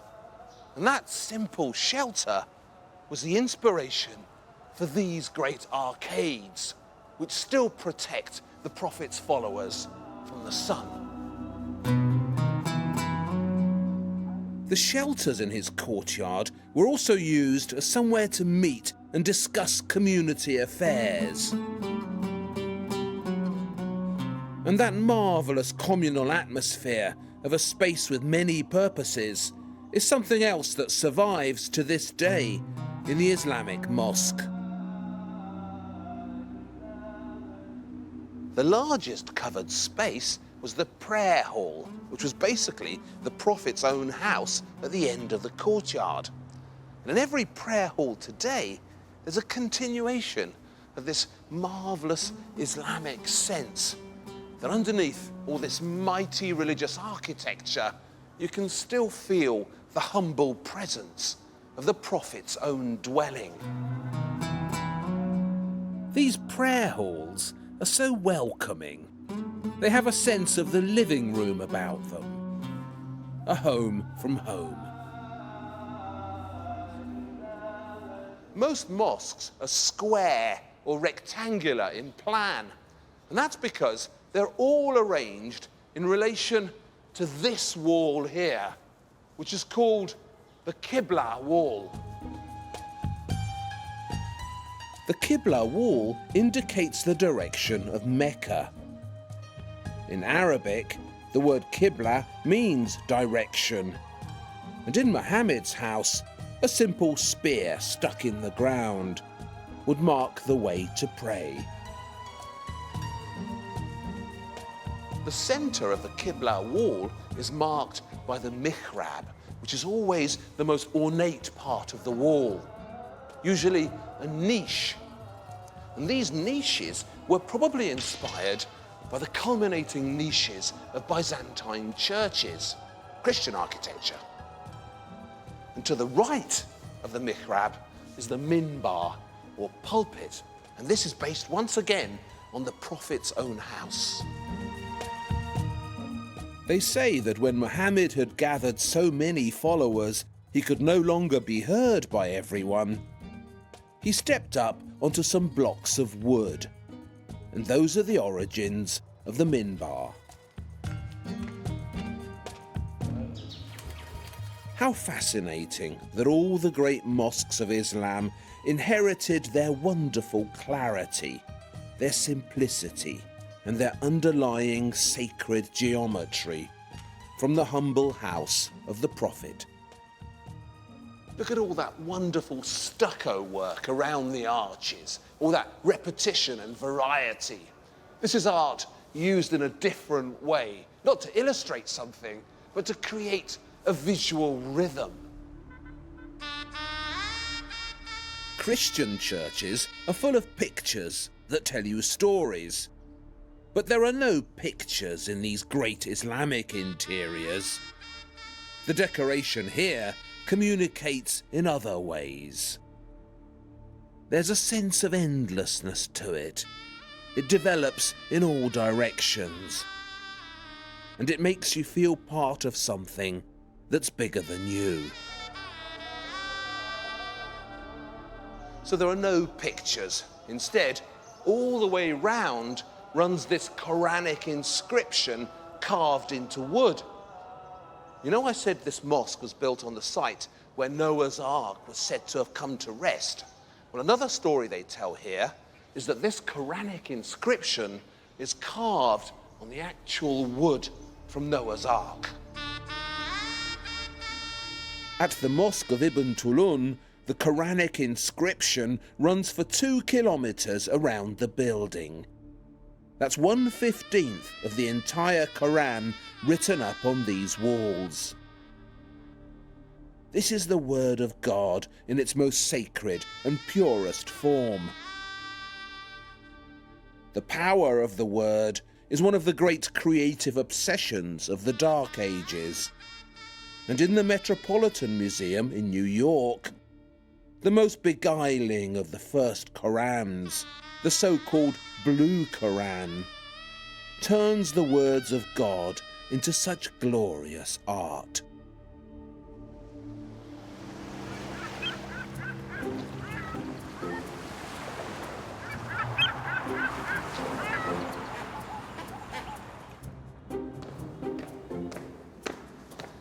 Don't know if you remember the building of the Aswan Dam in the 1960s. It was rather controversial. The president of Egypt, President Nasser, joined up with the Russians to build a dam across the Nile, and various archaeological sites were lost forever or had to be moved to new locations, stone by stone. All sorts of ecological disasters were predicted for the dam, most of which haven't happened.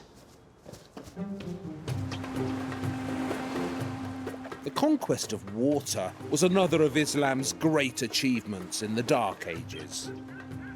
In Cairo, the Nile would overflow its banks every summer, and the agriculture of the entire Nile Delta depended on the success of this fertile flooding. Thick black silt, rich with nutrients, would be deposited across the floodplain, ensuring a splendid harvest. That was in the good years. In the bad years, the levels were either too low, which meant disaster, or too high, which also meant disaster. The Aswan Dam was built to control that process. So, you might wonder, what did they do before? In Islamic times, they used this, the celebrated Nilometer of Rhode Island on the Nile. Opened for business in 861 AD, it's one of the oldest Islamic monuments in Egypt. And what dramatic evidence it offers of the aquatic brilliance of Islam's engineers. What this thing does is measure the height of the Nile flood. It's basically a big well sunk some 10 meters under the level of the river. In the middle is an octagonal marble column, a kind of giant ruler, which, as you can see, is marked off at different heights. The measurements are in cubits, and 1 cubit is about half a meter. So around 16 cubits is the perfect flood, fertile, controllable. Below 16 cubits, there's not enough water, so famine conditions ahead. And higher up, once you get past 19 cubits, that's really bad, a catastrophic flood.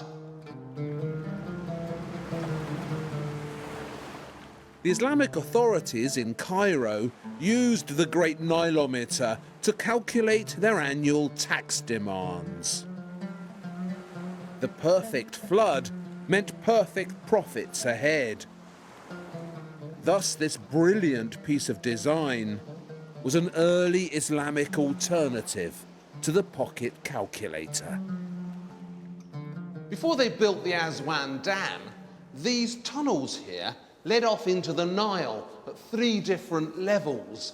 So if they weren't closed off now, I would be underwater. And look at those pointed arches above the tunnels. I mean, that's pure Gothic, 400 years early.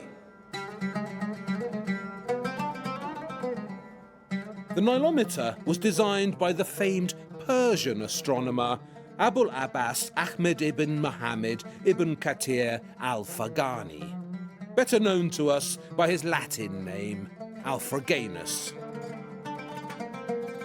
Alfraganus's most famous achievement as an astronomer was calculating the diameter of the Earth. Copernicus was said to have used his results, and there's even a crater on the moon named after him, the Alfraganus crater. But it isn't just science that created this, and it isn't just commerce either. All the way round, there are also these beautiful Quranic inscriptions in a lovely Kufic script. Thou seest the earth barren and lifeless, it says at the 17-cubit mark. But when we pour rain on it, it is stirred to life. At the Nilometer in Cairo, science, commerce and faith have combined in a uniquely Islamic fashion to create a technological wonder. This entire series is about how the Dark Ages weren't dark. But sometimes I should just shut up and let you see the proof for yourselves, because it couldn't be more obvious.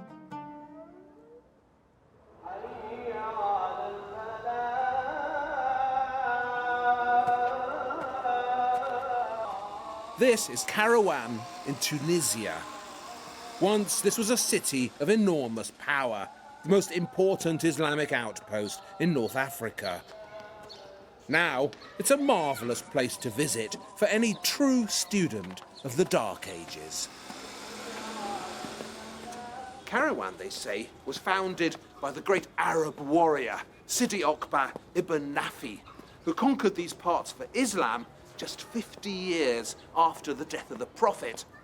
When Sidi Okba got here, this was all desert. But something made him pause and look down at his feet. When Sidi looked down, he saw a miraculous spring of fresh water bubbling up. And in that water, a golden cup, which he'd lost many years before at the holy spring in Mecca. The underground waters seemed to have carried it here, so it was clearly a sign. And on this holy spot, Sidi Okba founded Kairouan.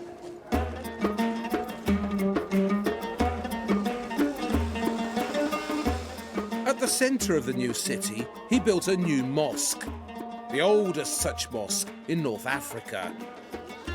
From the outside, there's not much sign of it. Islam isn't a religion that flaunts itself in the streets. But when you get inside, into the great courtyard of the Sidi Okba Mosque, what a powerful sight awaits you. Another practical use for these great mosque courtyards, particularly here in Kairouan where it's so dry, is for collecting water. When it rains, all the water is channeled down here to the centre. And see these decorative openings? They actually have a practical purpose. When the water flows through them, all these arabesques, they actually filter out the impurities, the dust, the feathers. And then the water, pure and clean, is saved below in 2 giant cisterns, so all of Kairouan can make use of it. Because it was built from nothing, Kairouan is a particularly pure Islamic city. There are few traces here of the Romans or the Vandals or the Byzantines. In Kairouan, Islam started from scratch.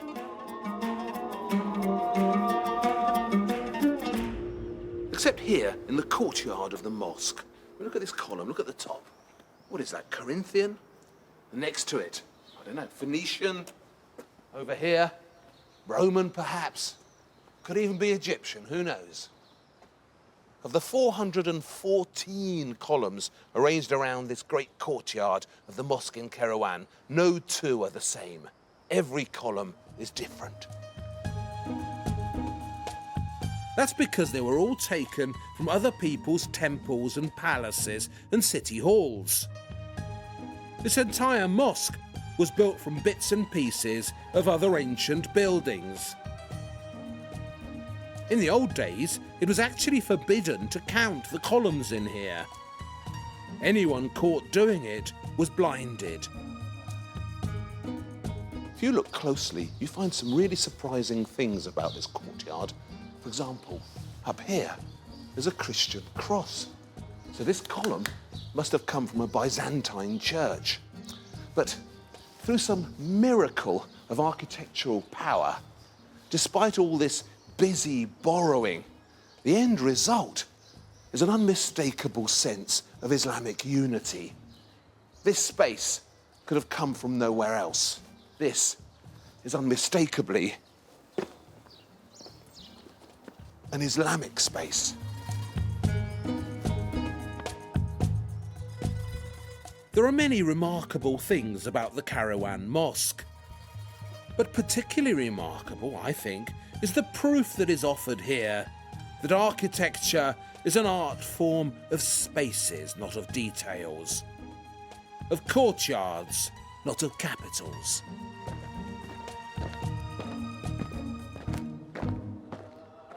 See the tower here? It's got these slabs of stone at the base with Latin inscriptions on them. See this one here? It's upside down. So these must have come from a Roman building.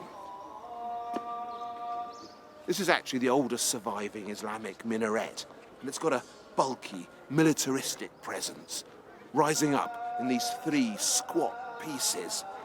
But, like all minarets, its original purpose is glorious: to spread the word, to share the news, to shine a light.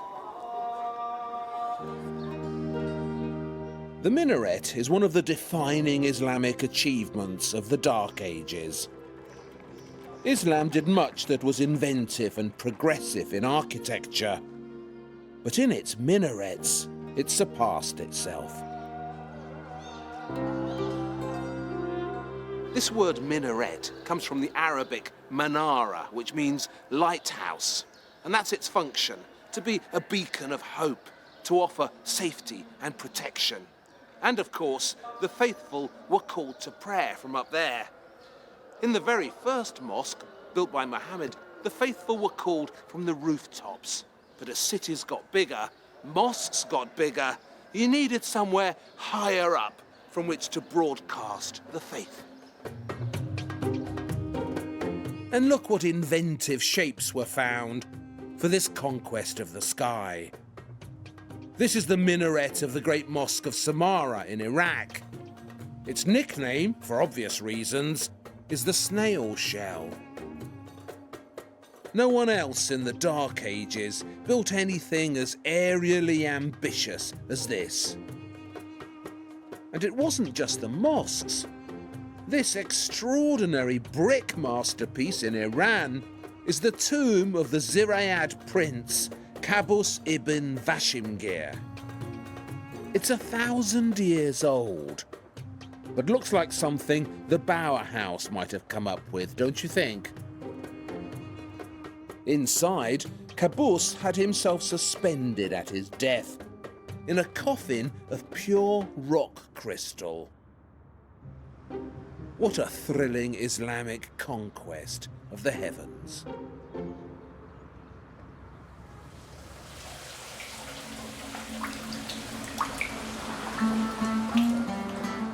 Speaking of rock crystal, it's a very special substance, isn't it? According to the Quran, when the chosen arrive in paradise, they'll be given drinks of ginger, served in goblets of crystal.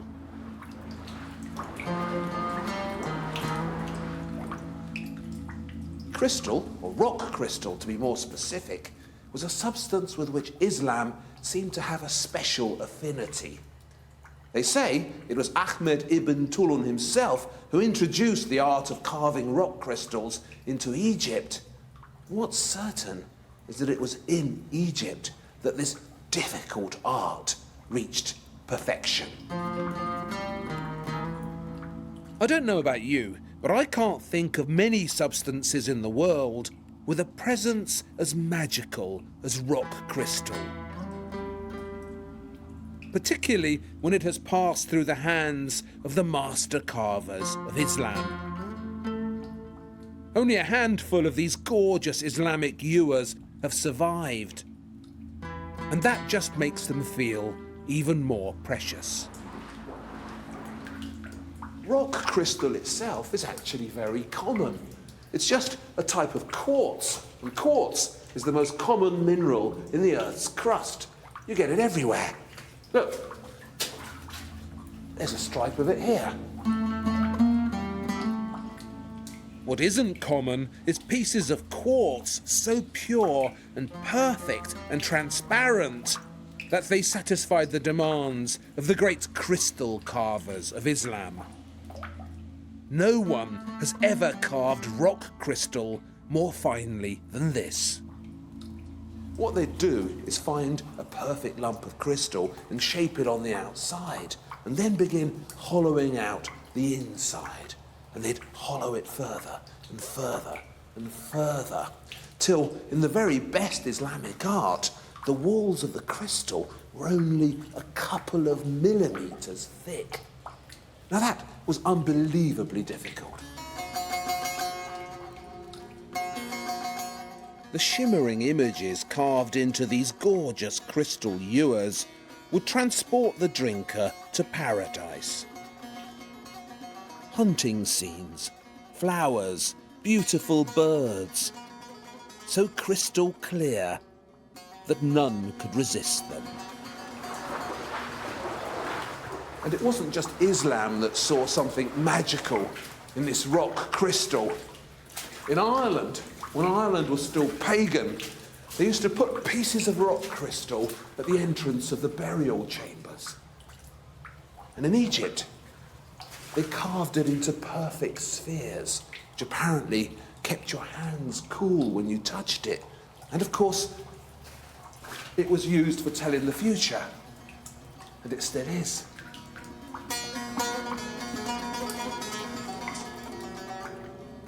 All sorts of Dark Age societies were fascinated by rock crystal. The Roman naturalist Pliny the Elder believed that rock crystal was actually frozen water, trapped for eons under the glaciers. Even the early Christians worshipped it. For them, rock crystal had a natural relationship with divine perfection.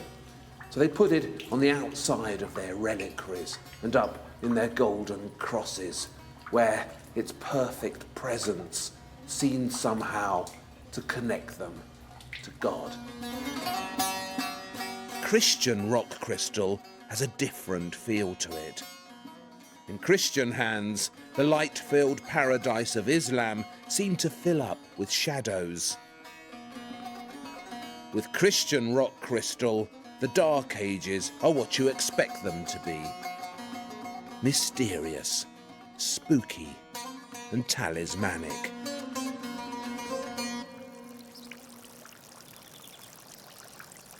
The water engineers of Islam perfected their hydraulic skills in lands where water was precious and rare.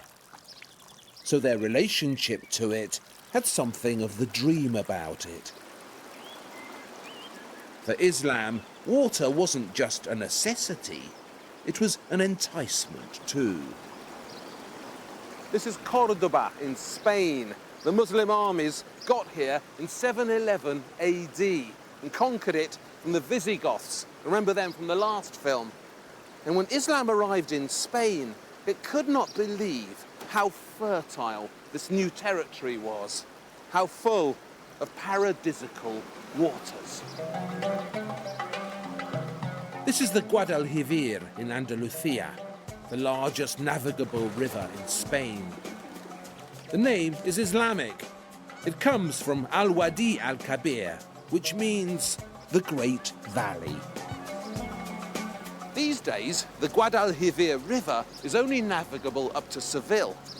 But in Islamic times, you could sail all the way up here to Cordoba.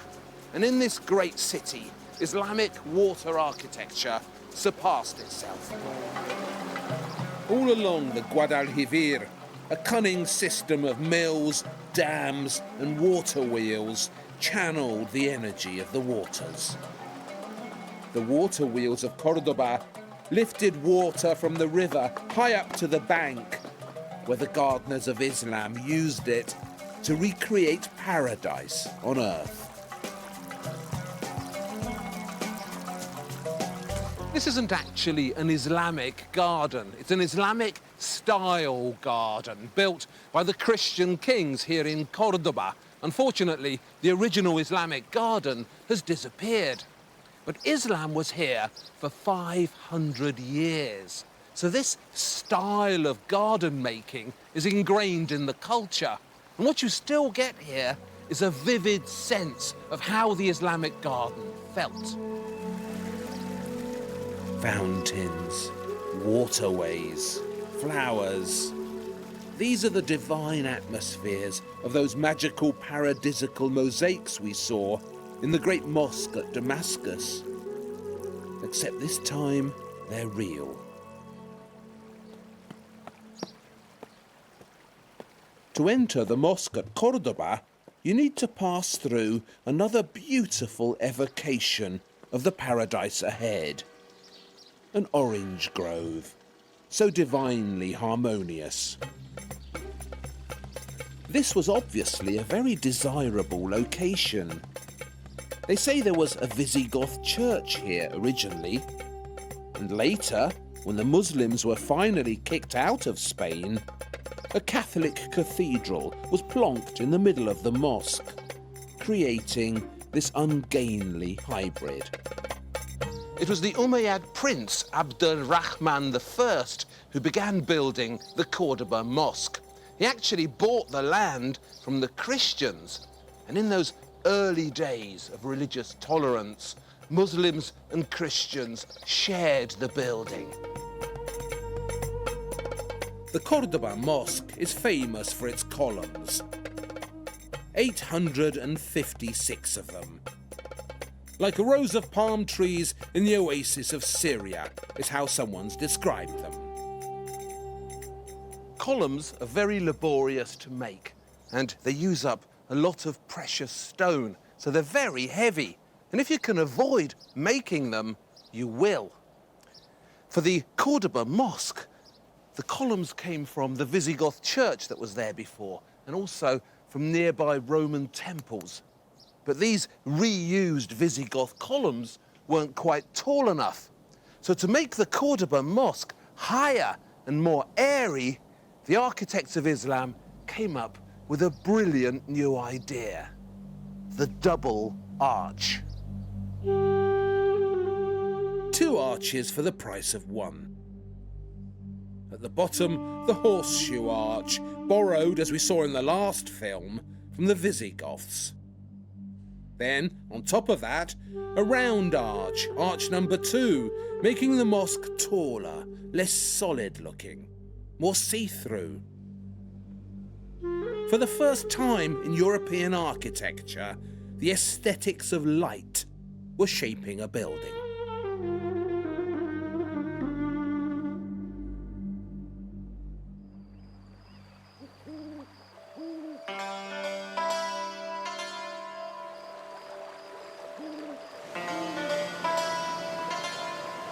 Do you know, Cordoba, when the Muslims were here, had 500,000 people living in it.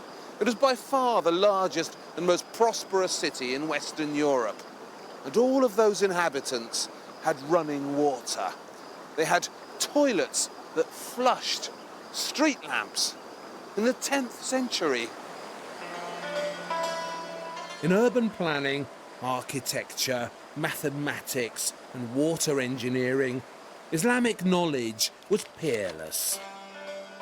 And in one area, it was spectacular: astronomy, the study of the stars. 90% of the 200 brightest stars in the sky have Arabic names: Vega, Betelgeuse, Algol, Deneb. They're all creations of the Dark Ages, because Arabic astronomy allowed the Dark Ages to glimpse the cosmos. Remember those stars painted onto the roof at the palace in Kaziramra? Well, that was just the beginning. While Christian science was insisting on a backward, biblical understanding of the cosmos, Islamic science was investigating the heavens more adventurously. This little baby here, the astrolabe, has been called the first computer. It was developed to pinpoint the direction of Mecca. Muslims needed to pray 5 times a day in a specific direction at specific times. The astrolabe could work all that out in relation to the stars. So this was the first compass as well, and the first clock. So the way it works, the first thing you need to do is decide on which star you want to focus on. And I'm going to choose Vega. So I find Vega in the sky, and with these sights here, I line it up until I can see Vega in the middle. It's exactly there. And that gives me a reading here in degrees from the horizontal. So I can see that Vega right now is 35 degrees. So the next thing to do is to set the date, measured of course in the old-fashioned way, in phases of the zodiac. Right now we're in Gemini, so in fact we're in the 15th degree of Gemini, about there, otherwise known as the end of May. So this is basically that in diagrammatic form. And whatever is true on here is also true out there. So I know the date, I know where Vega is. So, with the help of this handy Dark Age sat-nav, I can finally work out where I am.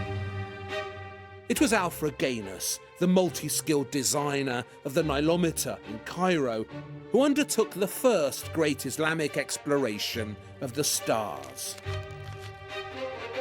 He was followed by many others. Without Islamic science and its sensuous delight in the cosmos, perhaps this really would have been a dark age. With Islamic science, it was anything but.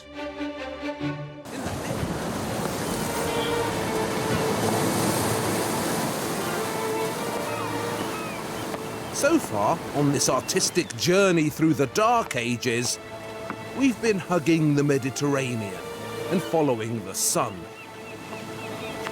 But the Dark Ages wouldn't be as significant as they were in the story of art if they'd stayed in the south. To be properly influential, they needed also to venture north. This is Lindisfarne, high up on the north coast of Britain. Holy Island, they call it. And this monastery you see there was founded early in the 7th century by an Irish monk called Aidan. What a place to build a monastery, eh? Cut off from the mainland, beaten up by the sea. It's so out of the way and impractical. And that's precisely why it was chosen. The Irish monks who founded Lindisfarne weren't looking for an easy life. They were looking for difficulties to conquer. These were hardcore northern Christians who'd isolated themselves up here on purpose, who worked their fingers to the bone and created something out of nothing. As they saw it, Jesus had sacrificed his life for them. So the least they could do was sacrifice their comfort. The hardcore determination of the Lindisfarne monks shows not only in the miraculous building of their great monastery, but also in the stunning book art they made up here. So intricate, so detailed, so difficult. And that's the thing about the North's contribution to the art of the Dark Ages. What it achieved by going the extra mile, working the extra hour, adding the extra detail. Nothing was given to it on a plate.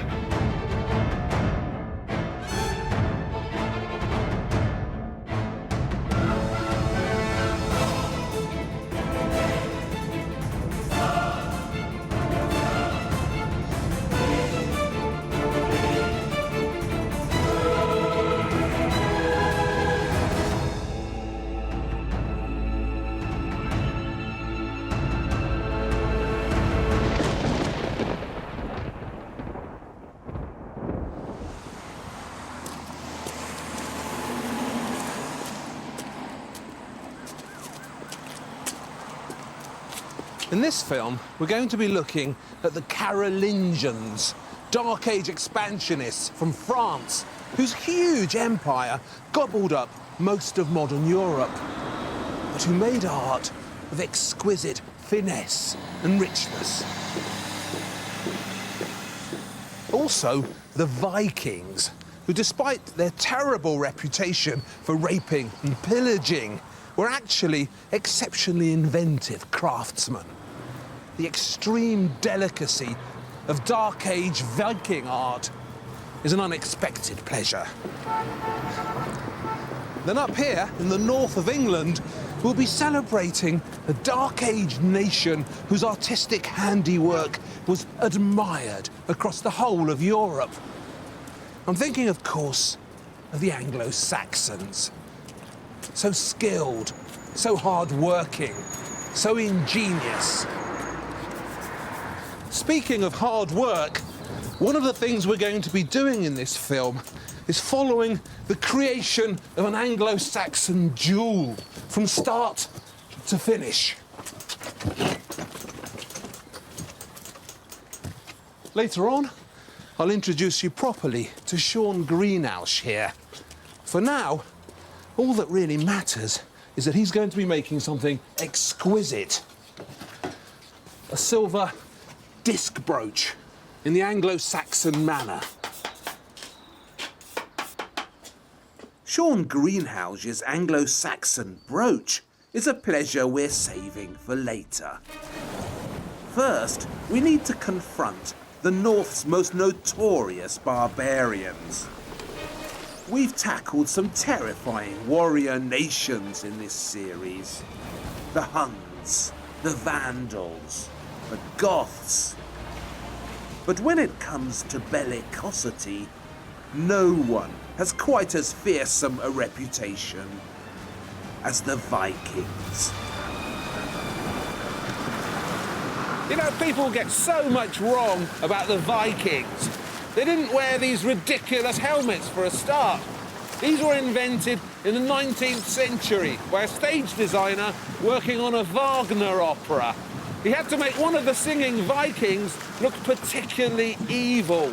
So he stuck the devil's horns on a helmet, and the Vikings have been lumbered with these helmets ever since. This is what their helmets really looked like. The only surviving Viking helmet in the National Museum in Oslo. The Vikings were particularly interesting because while all the other Germanic tribes headed south and became thoroughly Italianate, the Vikings stayed in the harsh and windy north, where they clung to the old ways. So they were a barbarian nation of a pure and exciting type. The Vikings were a living link to an older and deeper European past. There were forces at work in them that civilization hadn't dimmed. And that's what's so exciting about them. In fact, most of the time they were simple farmers, tending the land, keeping livestock, growing what they could. But in the lands of the Vikings, you can't go very far without encountering water. And this constant presence of the sea had turned them into superb sailors. Exactly where they reached is still fiercely debated, but they certainly got to Greenland and then to Newfoundland. The Vikings discovered America a long, long time before Columbus. So boatmanship was one of their great achievements, and another of their great achievements was art. In the great years of Viking expansion, roughly 800 AD to roughly 1100 AD, the Vikings put almost as much energy into making their own art as they did into stealing other people's. This trefoil Viking brooch was modelled on the buckles used by Roman soldiers on their sword belts. The Vikings adapted it and turned it into a brooch for ladies. Much of what they made is so intricate and fine, it's difficult to see. So to make absolutely clear what adventurous creatives they were, I've brought you to Oslo, to one of the great Viking museums, where I wanted to show you this whopping great nautical masterpiece. On the 8th of August 1903, a Norwegian farmer called Knut Rom knocked on the door of Professor Gabriel Gustafsson of the Museum of Antiquities here in Oslo. While digging on his farm, said Knut Rom, he'd come across a buried ship, and he thought it might be Viking. 2 days later, Professor Gustafsson arrived at the farm and confirmed the discovery of this thing, the Oseberg ship. Will you look at that, eh? It's made entirely of oak, over 60 feet long, 15 feet wide, and decorated at both ends with these boisterous Viking carvings. Inside the ship were 2 dead bodies, an older woman who may have been a queen, and a younger woman, probably her slave, who was buried with her. There were also 14 horses, 3 dogs, and an ox, all sacrificed together and buried with their master. In the stern of the boat was a 4-wheeled cart, the first such Viking cart ever discovered. But no one seemed too sure what the weather was going to be like in heaven, because there were also 4 sledges. But it's the carving of these boats and carts and sledges that makes this particular Viking find so exciting. Look at the elegant line of this ship, how it ends so gracefully up there with the curved head of the snake. At either end, above the waterline where they can be seen, are these busy expanses of carving, so active and lively. Scores of twisting bodies, clutching hands, staring eyes, sniffing snouts, all jumbled together excitedly. A gymnasium of animal acrobats tying themselves into knots. You have to get your eye in with Viking carvings, otherwise they can frighten you with all this amazing complication. It's all based on animal shapes, all interwoven and overlapping. So that, for example, is one animal. There's the head and there's the tail. And this figure 8 shape here, that's the whole of its body. And that's biting the tail of this animal here. And that animal is biting the tail of that animal, and so on. So imagine the 3D vision you need to carve this, the steady hand, the computer brain. So if anyone ever says to you the Vikings were barbarous, grab them by the ear and tug them here to Oslo.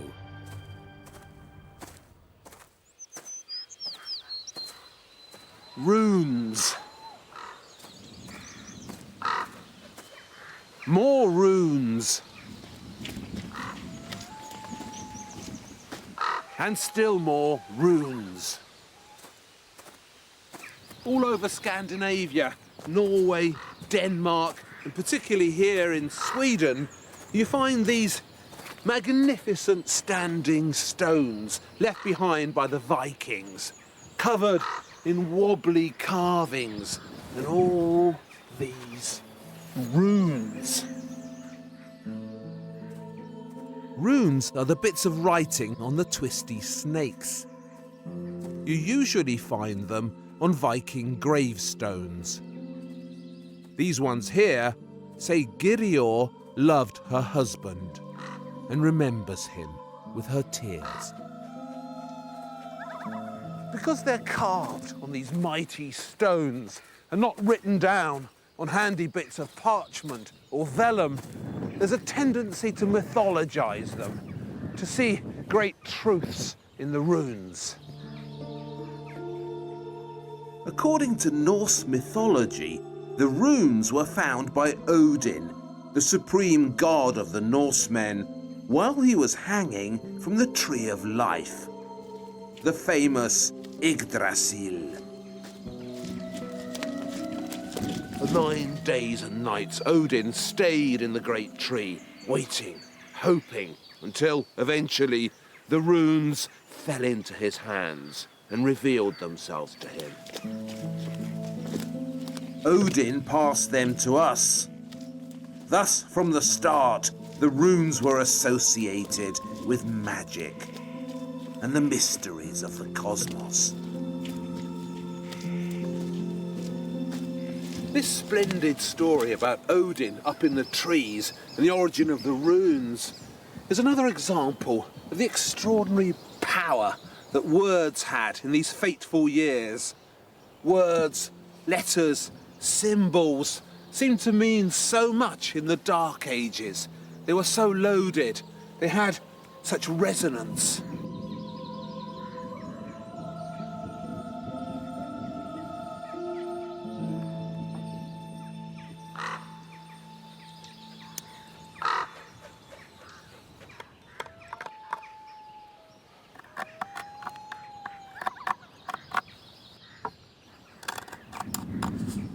It's actually quite a simple alphabet.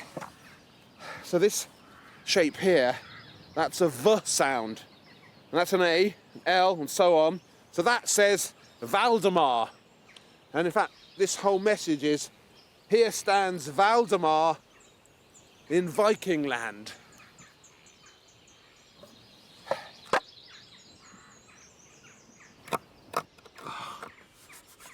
The runic alphabet, or foothark as it's called, had 24 letters in it originally. Later on, when the Vikings attacked Britain, they took the runes with them, and the foothark grew to 33 letters. The new letters were needed to describe new sounds.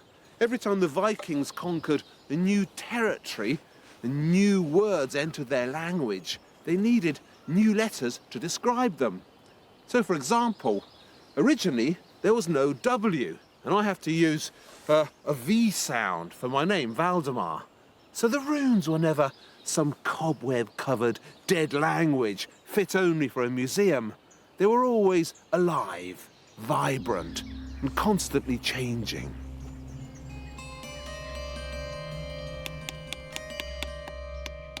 What a good-looking alphabet it is, too. So energetic and upright. It's based on vertical lines, because verticals are easier to carve, particularly in wood, but also in stone. This vertical emphasis gives the runes a spiky presence and a mysterious relationship with time, as if every mark is somehow counting down the days. The Vikings were the last of the great barbarian nations to convert to Christianity. It wasn't till the 10th century, 1,000 years after the birth of Christ, that paganism's hold on the frozen north was broken. So around here, the paganism was stubborn. And in Viking art, it's often difficult to tell where the paganism ends and the Christianity begins. This is the biggest and most famous of all Scandinavian runestones, the Yelling stone. It weighs over 10 tons. It's 2.5 meters tall, and as you can see, the entire stone seems to writhe with energy. What a fabulous thing. This inscription here, which goes all the way round, tells us that the Yelling stone was put here by Harold Bluetooth the energetic Viking ruler who's usually credited with converting the Danes to Christianity. I am Harold, it says here, son of Gorm, and I made the Danes Christians. It's carved on all three sides, and on this side there's an image of a giant snake attacking a stylized lion. Now, obviously, there are no lions in Scandinavia. It's an image they found abroad. But the Vikings identified with the lion's fighting spirit, so it pops up a lot in their art. It's an image they made theirs. Now, I know what you're thinking. You're thinking, what lion and what snake? Well, inside the visitor centre at Yelling, there's a coloured replica of the Great Stone, which shows you how the lion and the snake would originally have looked before all their paint fell off.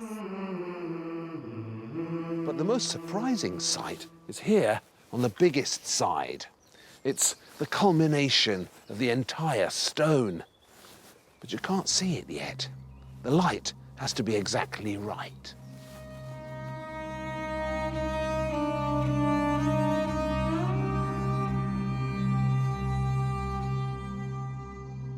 What you have to do is wait till the twilight begins to work its magic.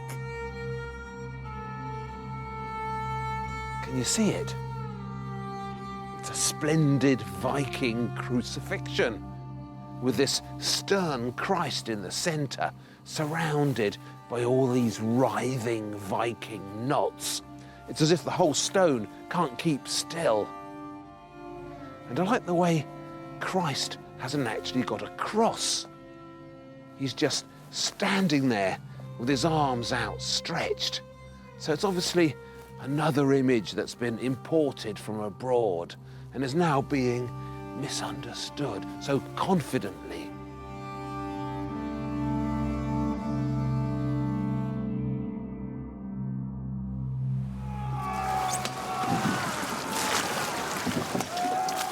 When the Vikings began behaving like Vikings and invaded Britain, they encountered the most exciting jewelers of the Dark Ages, the Anglo-Saxons.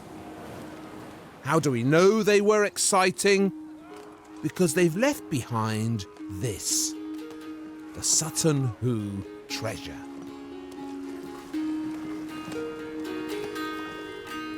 This is the finest hoard of Anglo-Saxon gold ever dug up in Britain. One of the great treasures of the British Museum. Just look at it. My legs go weak every time I see it because it's in such excellent condition. Much of the art that survives from the Dark Ages has been battered by time, but not the Sutton Hoo treasure. In the finest pieces here, there's hardly a gram of gold bent out of place, or a garnet missing. The Sutton Hoo treasure was dug up out of the ground in East Anglia just a few weeks before the start of the Second World War in 1939. So it couldn't be investigated properly till after the war was over. And what a torture that must have been for the waiting archaeologists. The treasure dates from around 620 AD and comes from the grave of an important East Anglian king. The king was buried in a ship, his transport to the next world. And all this was buried with him to serve him in the afterlife.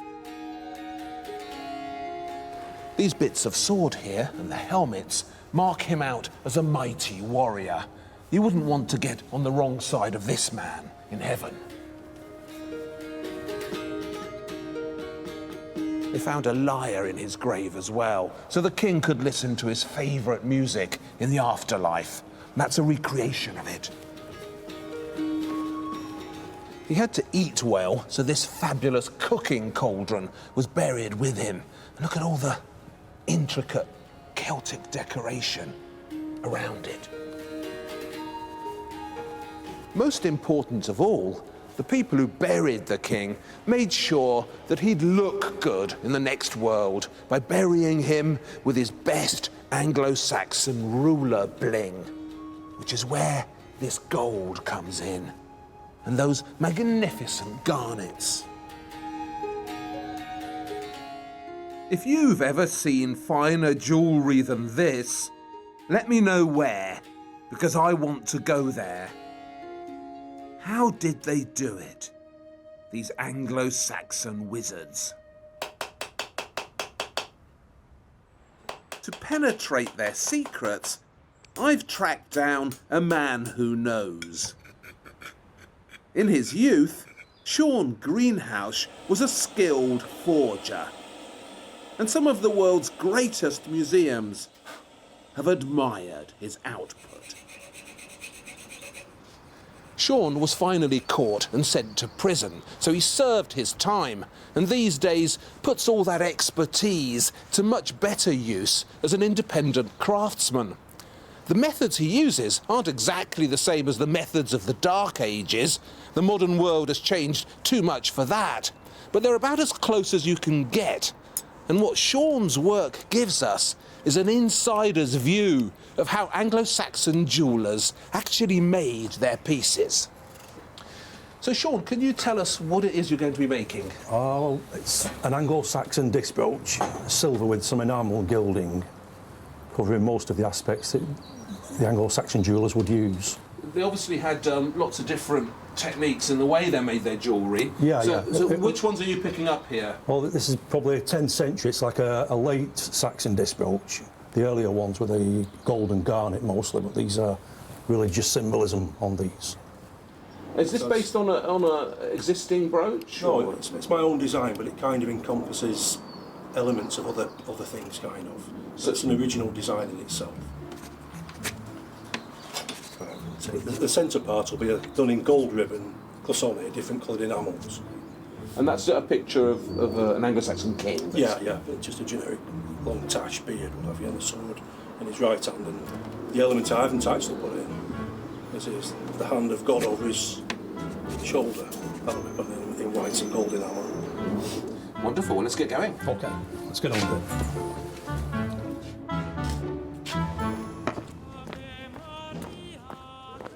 The delights of Sean's Anglo-Saxon disc brooch will have to wait. First, we need to cross the Channel and search out those powerful Dark Age creatives, the Carolingians, rulers of the Franks. The Franks were the ancestors of the modern French. Originally, they were Germans, just like the Anglo-Saxons. But they arrived in Gaul on one of those expansionist barbarian waves that we saw in film 2. And early in their story, the Franks converted to Christianity, and they became particularly fierce defenders of the faith. Plenty of Dark Age societies liked their art to sparkle.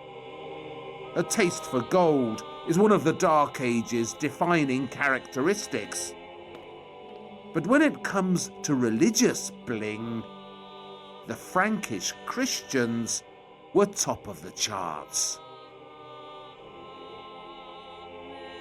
If you've ever wondered why the French sometimes conduct themselves as if they were the chosen people, it's because that's exactly what they thought they were. In 732 AD, the Franks, led by the heroic Charles Martel, Charles the Hammer, defeated an invading Muslim army which had come up from Spain hoping to conquer Europe. The Franks believed God had chosen them to save Europe from Islam. They were his chosen people. And their art seems particularly aware of this special position in God's good books. The mightiest of the Frankish kings, Charles the Great, or Charlemagne as he's usually called, came from a dynasty called the Carolingians. He was crowned in 768 and with typical Frankish modesty pushed himself right to the front of Dark Age politics.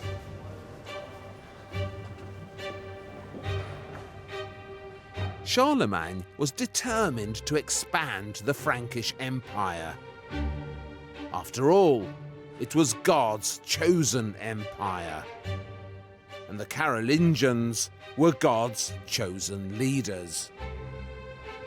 And this expansion of Charlemagne's Christian empire was achieved with deep brutality.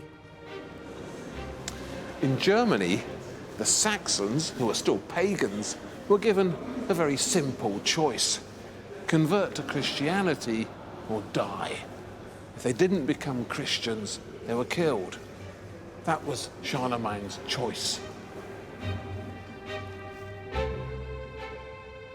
In 800 AD, in Rome, on Christmas Day itself, the Pope rewarded Charlemagne for his efforts on behalf of Christianity by crowning him as the Holy Roman Emperor. Charlemagne was now the leader of the largest empire Europe had seen since the fall of the Romans. The centre of gravity of Europe had shifted, and it had shifted to the north. This is the chapel that Charlemagne built here in Aachen on the Belgian borders.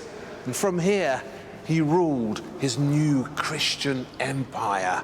And this is actually the marble throne on which he sat. There's a spooky simplicity to Charlemagne's throne.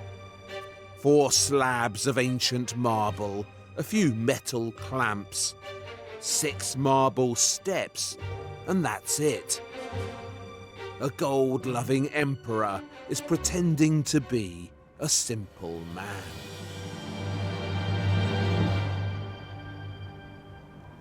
Charlemagne began building this chapel in 786 AD, and at exactly the same time, in Spain, the Muslims were building the great mosque in Cordoba, which I hope you remember from the last film. Such inventive and dramatic architecture, with those nimble double arches and that gorgeous forest of columns.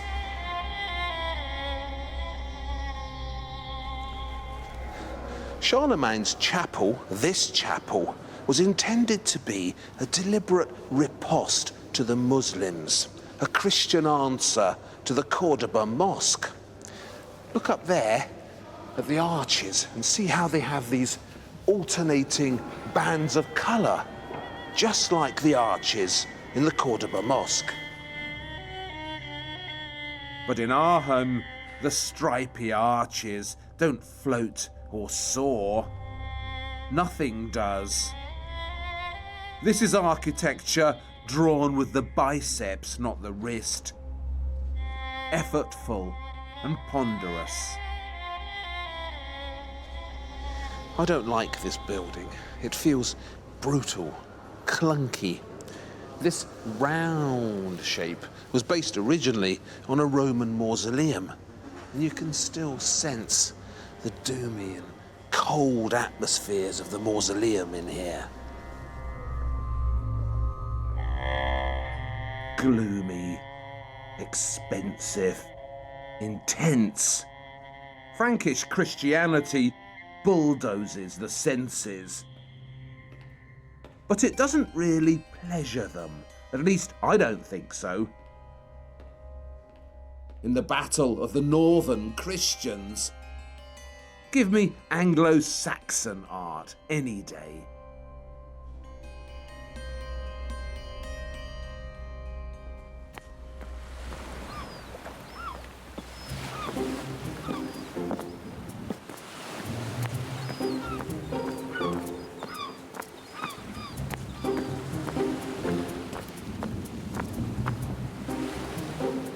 Christianity arrived in Britain from 3 directions at once in a 3-pronged religious assault. In the south, in ancient Kent, a team of monks led by St. Augustine was sent here by the Pope in Rome, and they brought with them the official Roman version of Christianity. Up here, in the north of Britain, it was Irish monks from across the sea who came over to convert the pagans.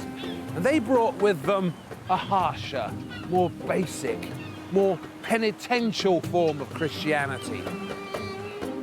They deliberately built their monasteries in difficult locations, and where they produced glorious art with an ecstatic and insistent tone to it, like the chanting of a great monk's choir.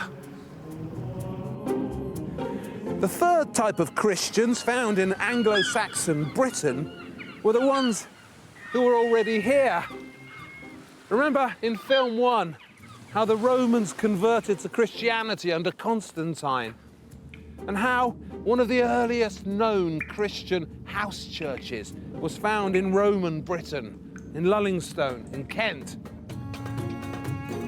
We don't know much about these existing Christians. They were a modest Christian presence. But perhaps tiny droplets of this modesty were thrown into the melting pot as well. So the Anglo-Saxons would have had wood-heated kilns, or A charcoal brazier, I should imagine. This is the silver I'm going to make the brooch out of. It's basically about 82% silver, a bit of copper, quite a lot of lead, which designates as Anglo-Saxon or Viking, a few other bits and bats in it. All the trace elements you don't get in modern silver. Sean melts down the Anglo-Saxon silver, and to turn it into something useful, pours it into some moulds made from cuttlefish bones. So tell me about this cuttlefish. Is this what was used in ancient times to make moulds? It's been used for centuries, but I should imagine it's a Roman tradition actually. Take them out of the mould, it should be relatively cool now. Right. That's the actual ingot there. That's for the pin and the pin mounts. So we'll quench that first of all. That basically just cools it down. And it cleans it, blowing all the stuff off. Right. The next thing to do is to reduce this piece of silver for the main body down to about 1.5 millimetres to replicate Anglo-Saxon disc brooches that are in existence. So first of all, we have to start doing a beat from the centre to the outside. We've always got to outside to inside, inside to out, reversing it every time. Basically, you're making it thinner. Yeah, basically, yeah. Now, on the other side, you start in the centre and work to the middle. And that's so you keep a uniform thickness, because it tends to bowl to a natural bowl shape. It starts to split once you start to spread it out even further. You hear the dull thud of it now. As we hammer it, it gets higher and higher the pitch. And with the you can tell when it's hard enough so you don't crack it. That's more or less brought it to the next stage. So it's just a matter of us now repeating the process. And as we reduce it, the area will get larger. And once we've made a big enough piece out of it and reduced it to 1.5 millimetres or thereabouts, we'll have a large enough piece to cut the disc out of. This is 1.5 millimetres, as you can see. That is just the same as this, it's just the same silver. When I've worked on it, it'd take about 2 days work, hammer work, and a lot of ear bashing, falling out with your neighbours and what have you to get it to that. So we'll start on with this now. I mean, that is the basic shape of the brooch, The basic shape of the brooch.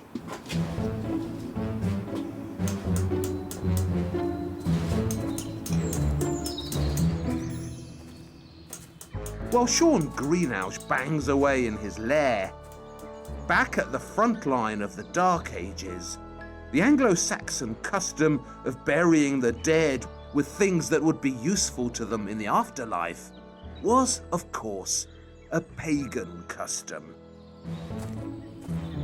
And, unfortunately, when the Anglo-Saxons were converted to Christianity, that custom was stopped.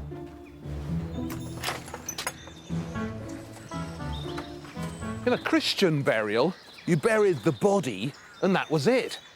So nothing as sumptuous as the Sutton Hoo treasure has survived from the Christian era. Instead, we get another kind of Anglo-Saxon treasure. It's a treasure made of granite and limestone. The resilient, spiritual treasure that is the Anglo-Saxon funeral cross. Earlier on, we saw how the Vikings commemorated their dead with these mighty standing stones covered in runes. And this idea that stone is somehow eternal and lasts much longer than you is something that was shared by all the voyaging tribes of the north. There's something splendidly basic about these Anglo-Saxon crosses. They're supposed to be Christian, but somehow their Christianity feels superficial and confined to the surface. Underneath, you can still sense the atmospheres of Stonehenge, a connection with the faraway past and the central mysteries of creation. See all this decoration here? It's called interlacing. It's Celtic in origin, and you get it on the Anglo-Saxon crosses, but also on the great manuscripts written later in the monasteries, like Lindisfarne. A lot of people have written a lot of books on the subject of Celtic interlacing, what it means, why it was used. It's so beautiful to look at, but also so intrinsically mysterious. They say that its origins lie in basket weaving and plaiting, and we'll never know for sure. But my guess is that this is also an attempt by the Dark Age mind to grasp and mimic the rhythms of creation, to convey the sense that the cosmos goes on and on and on, and that everything in it is interrelated. This is a rather wonky specimen, which is why I like it so much. It's not quite right, so you just want to hug it. But because it's so wonky, the interlacing on the Lonnon Cross in the Isle of Man is particularly clear.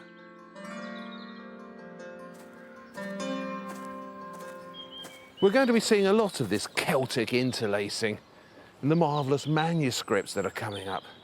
So I just wanted to show you quickly how it was done.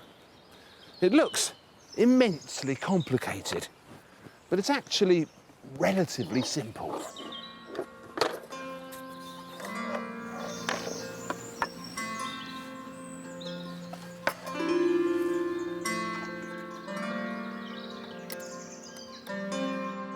So first you need to mark out a grid. Say we want to do a decorative border on a gospel book. So here's the border.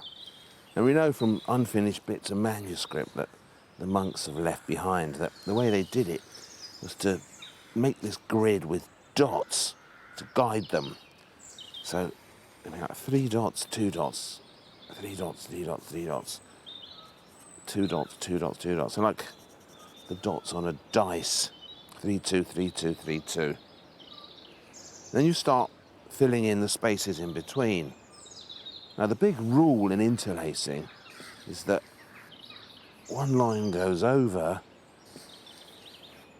and the other line goes under, over, under, over, under, over, under, all the way along. And when you're about to get to the edge, you stop, because you need to work out how you're going to do the edges. Now I'm just going to square them off. And that's the simplest way of doing it. But they also did all these elaborate things. They'd leave out bits of the pattern and create this kind of asymmetrical symmetry. It's too complicated for me, I'm afraid. And then once you've got your over, under, and you start to fill in the bits of the background. Red and black.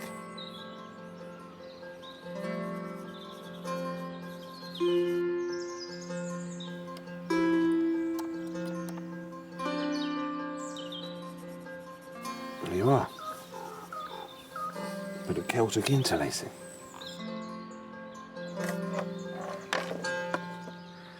So I've done this very big because I've got insensitive and stubby fingers. But if you're a Dark Age monk poring over a precious manuscript, then the borders you made were tiny. I mean, these people must have had extraordinary eyesight. Of course, if you're a sculptor, on the other hand, once you've designed your interlacing, you need to carve it into stone. And that's mightily difficult too. And with this cross, the Lonan cross, you can see that the interlacing, it's okay when it begins up here, but as it comes down, it gets wonkier and wonkier and wonkier.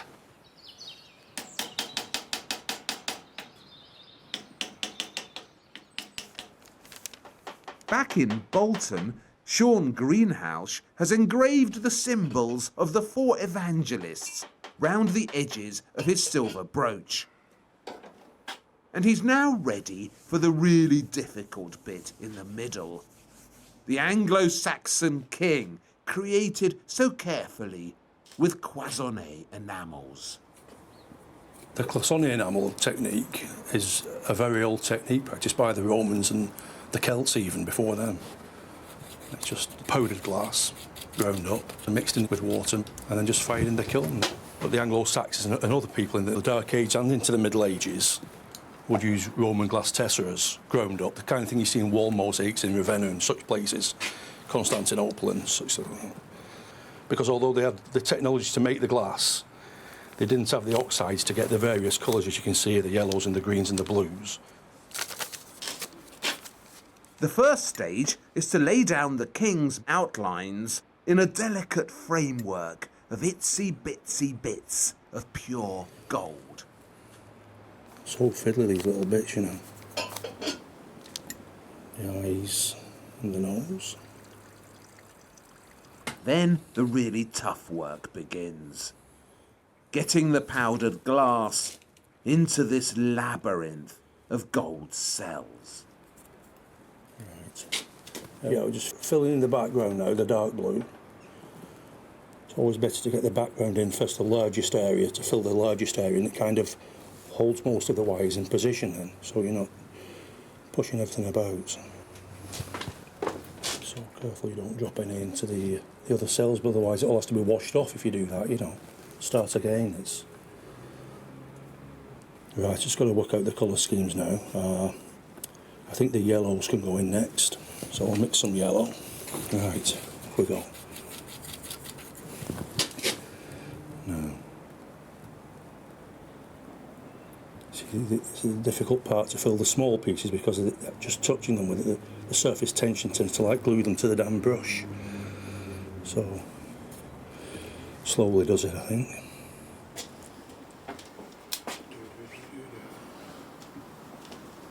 And then we'll put the tash in there. Long droopy head with the confessor tash. That's the hair, a bit yellow. A general Custer hairdo. It's just slow, fiddly work, you know. Always fighting the surface tension with it because.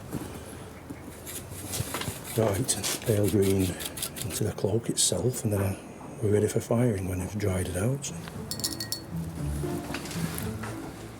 Right.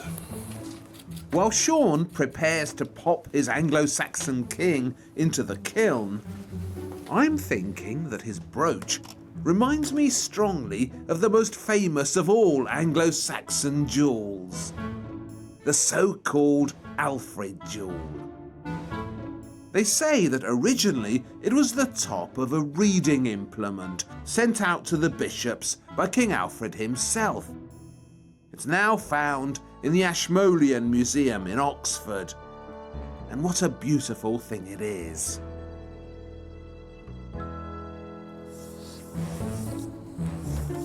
So this style of brooch is obviously a late Anglo-Saxon. Yeah, is it? probably 10th century, I should imagine, yeah, in design. I mean, a lot of people always say that the Anglo-Saxon jewellery was at its peak earlier than that. They think of the Sutton Hoo hoard. Yeah, the garnet stuff and the garnet jewellery, the gold and what have you. That's right. Fashions change, I suppose. I prefer the later stuff. I think it's far more elegant and there's far more to it. Anyway, that's the Clasoni finished. Beautiful. So that's obviously an echo, if you like, of the Alfred jewel, isn't it? Yeah. So it's kind of like a mishmash of various things, but it's all of its time and period. So Can I have a look at that? Yeah. Oh, I see, yes. Beautiful. And who is this figure you've put on there? It's kind of King Alfred, is it? Well, no, it's just a generic figure of a Saxon king, I suppose, with the long tash and the pointy beard, and the blonde hair and the blue eyes. Beautiful. Kind of very like to portray themselves, I should imagine. So, anyway, we just have to get on now and assemble it. Yes. So that we'll do that next, shall we? Yes. Right. First thing to do is put the crystal into the silver gilt collar. And then that just drops into there. And then this piece will be riveted on the back with these little rivets, gilt-headed. So, Yes. so I'll put them in now. It's a little bit fiddly, this. Yes.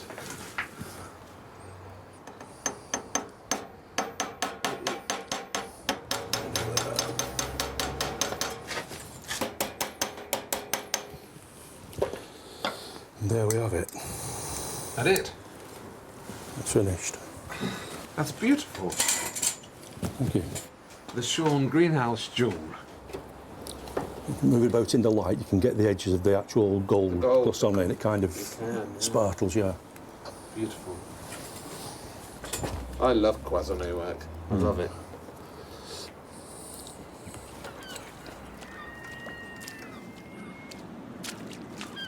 Up in the harsher corners of the Anglo-Saxon world, the Irish monks who converted the north of Britain were deliberately cutting themselves off from life's little comforts. Exiles for Christ, they called themselves. Lindisfarne up there, where the monastery was founded by St. Aidan in 635 AD, was deliberately out of the way, secluded. When the tide was out, the only way across was along this path here, the Pilgrim's Way it was called, marked out with these wooden stakes. But if you were coming from the other side of the island, from the sea, then Lindisfarne wasn't cut off at all. In fact, it was very tempting. The Viking raids on Britain, which did so much to tarnish the reputations of the Norsemen, began with a raid on Lindisfarne in 793. And for the next century or so, the Vikings kept coming back. Monasteries were easy pickings. They were basically undefended, manned by peaceful monks. And they were packed with sumptuous religious treasures and excellently positioned for Viking raids. The monasteries of the Dark Ages were Aladdin's caves of treasures. Jewel-encrusted relic boxes, golden crosses studded with rubies and pearls. We live in a world in which Louis Vuitton luggage and Jimmy Choo shoes seem precious.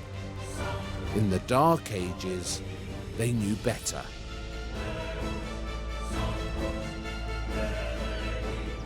For the Vikings, the main attraction of the monasteries was obviously all that fabulous Christian gold in them, the rubies the pearls. But it's recently been suggested that there were other reasons why they targeted the monasteries, religious reasons.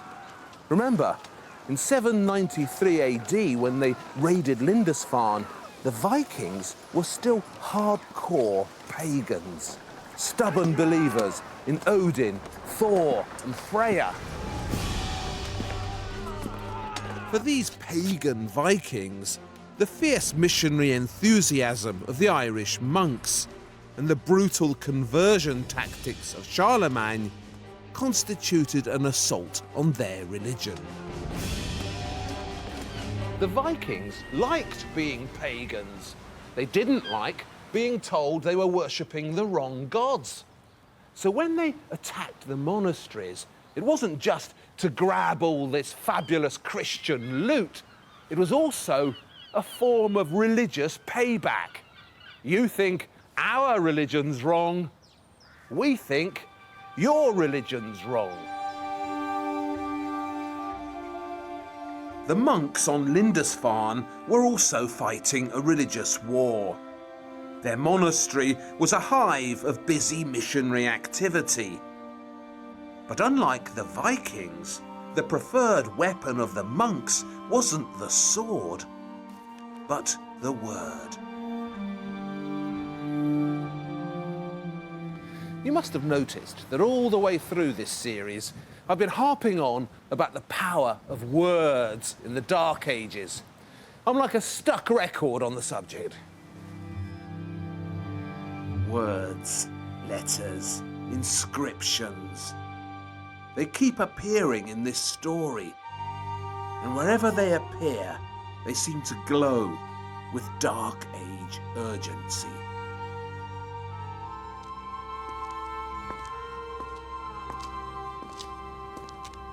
If you controlled the word in the Dark Ages, you controlled the world. And for me, the most captivating evidence of this immense power that words had is the great book created here by the monks of Lindisfarne. The Lindisfarne Gospels.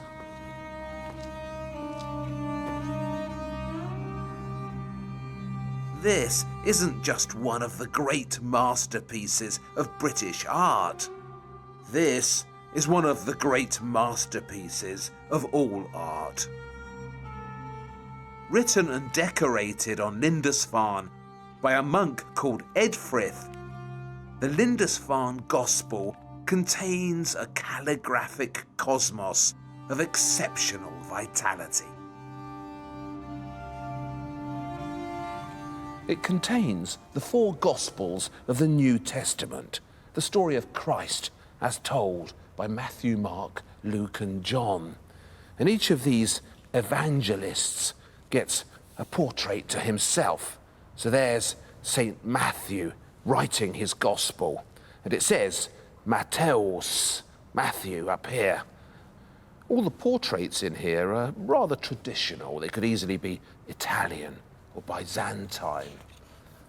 But then you turn the pages and you come across this. And this certainly isn't traditional or Italian. This is a uniquely British contribution to the art of the Dark Ages. Look at all this amazing Celtic interweaving that's filling all the letters, and all these cosmic swirls and twirls and spirals. It's like a magnificent garden of paradise that's erupted across the pages. And yet, it's got this pagan kick to it as well.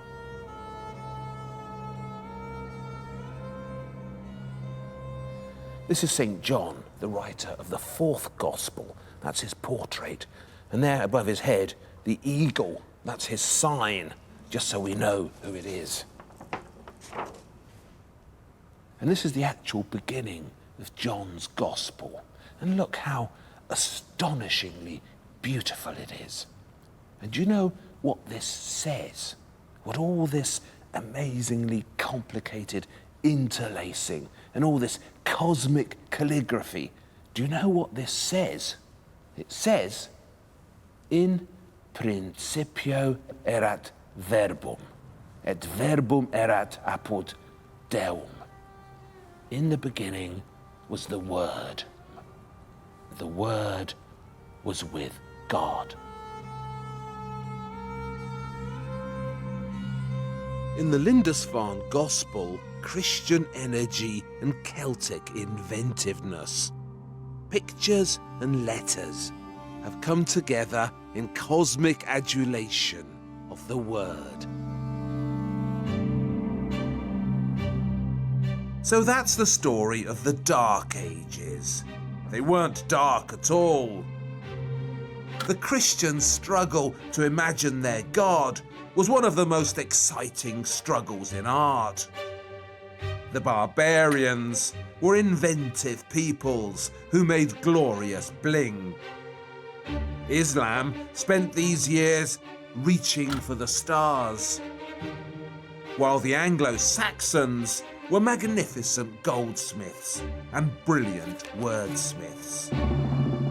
When William the Conqueror invaded Britain in 1066 and brought the Dark Ages to some sort of official end, he brought to an end one of the great ages of art.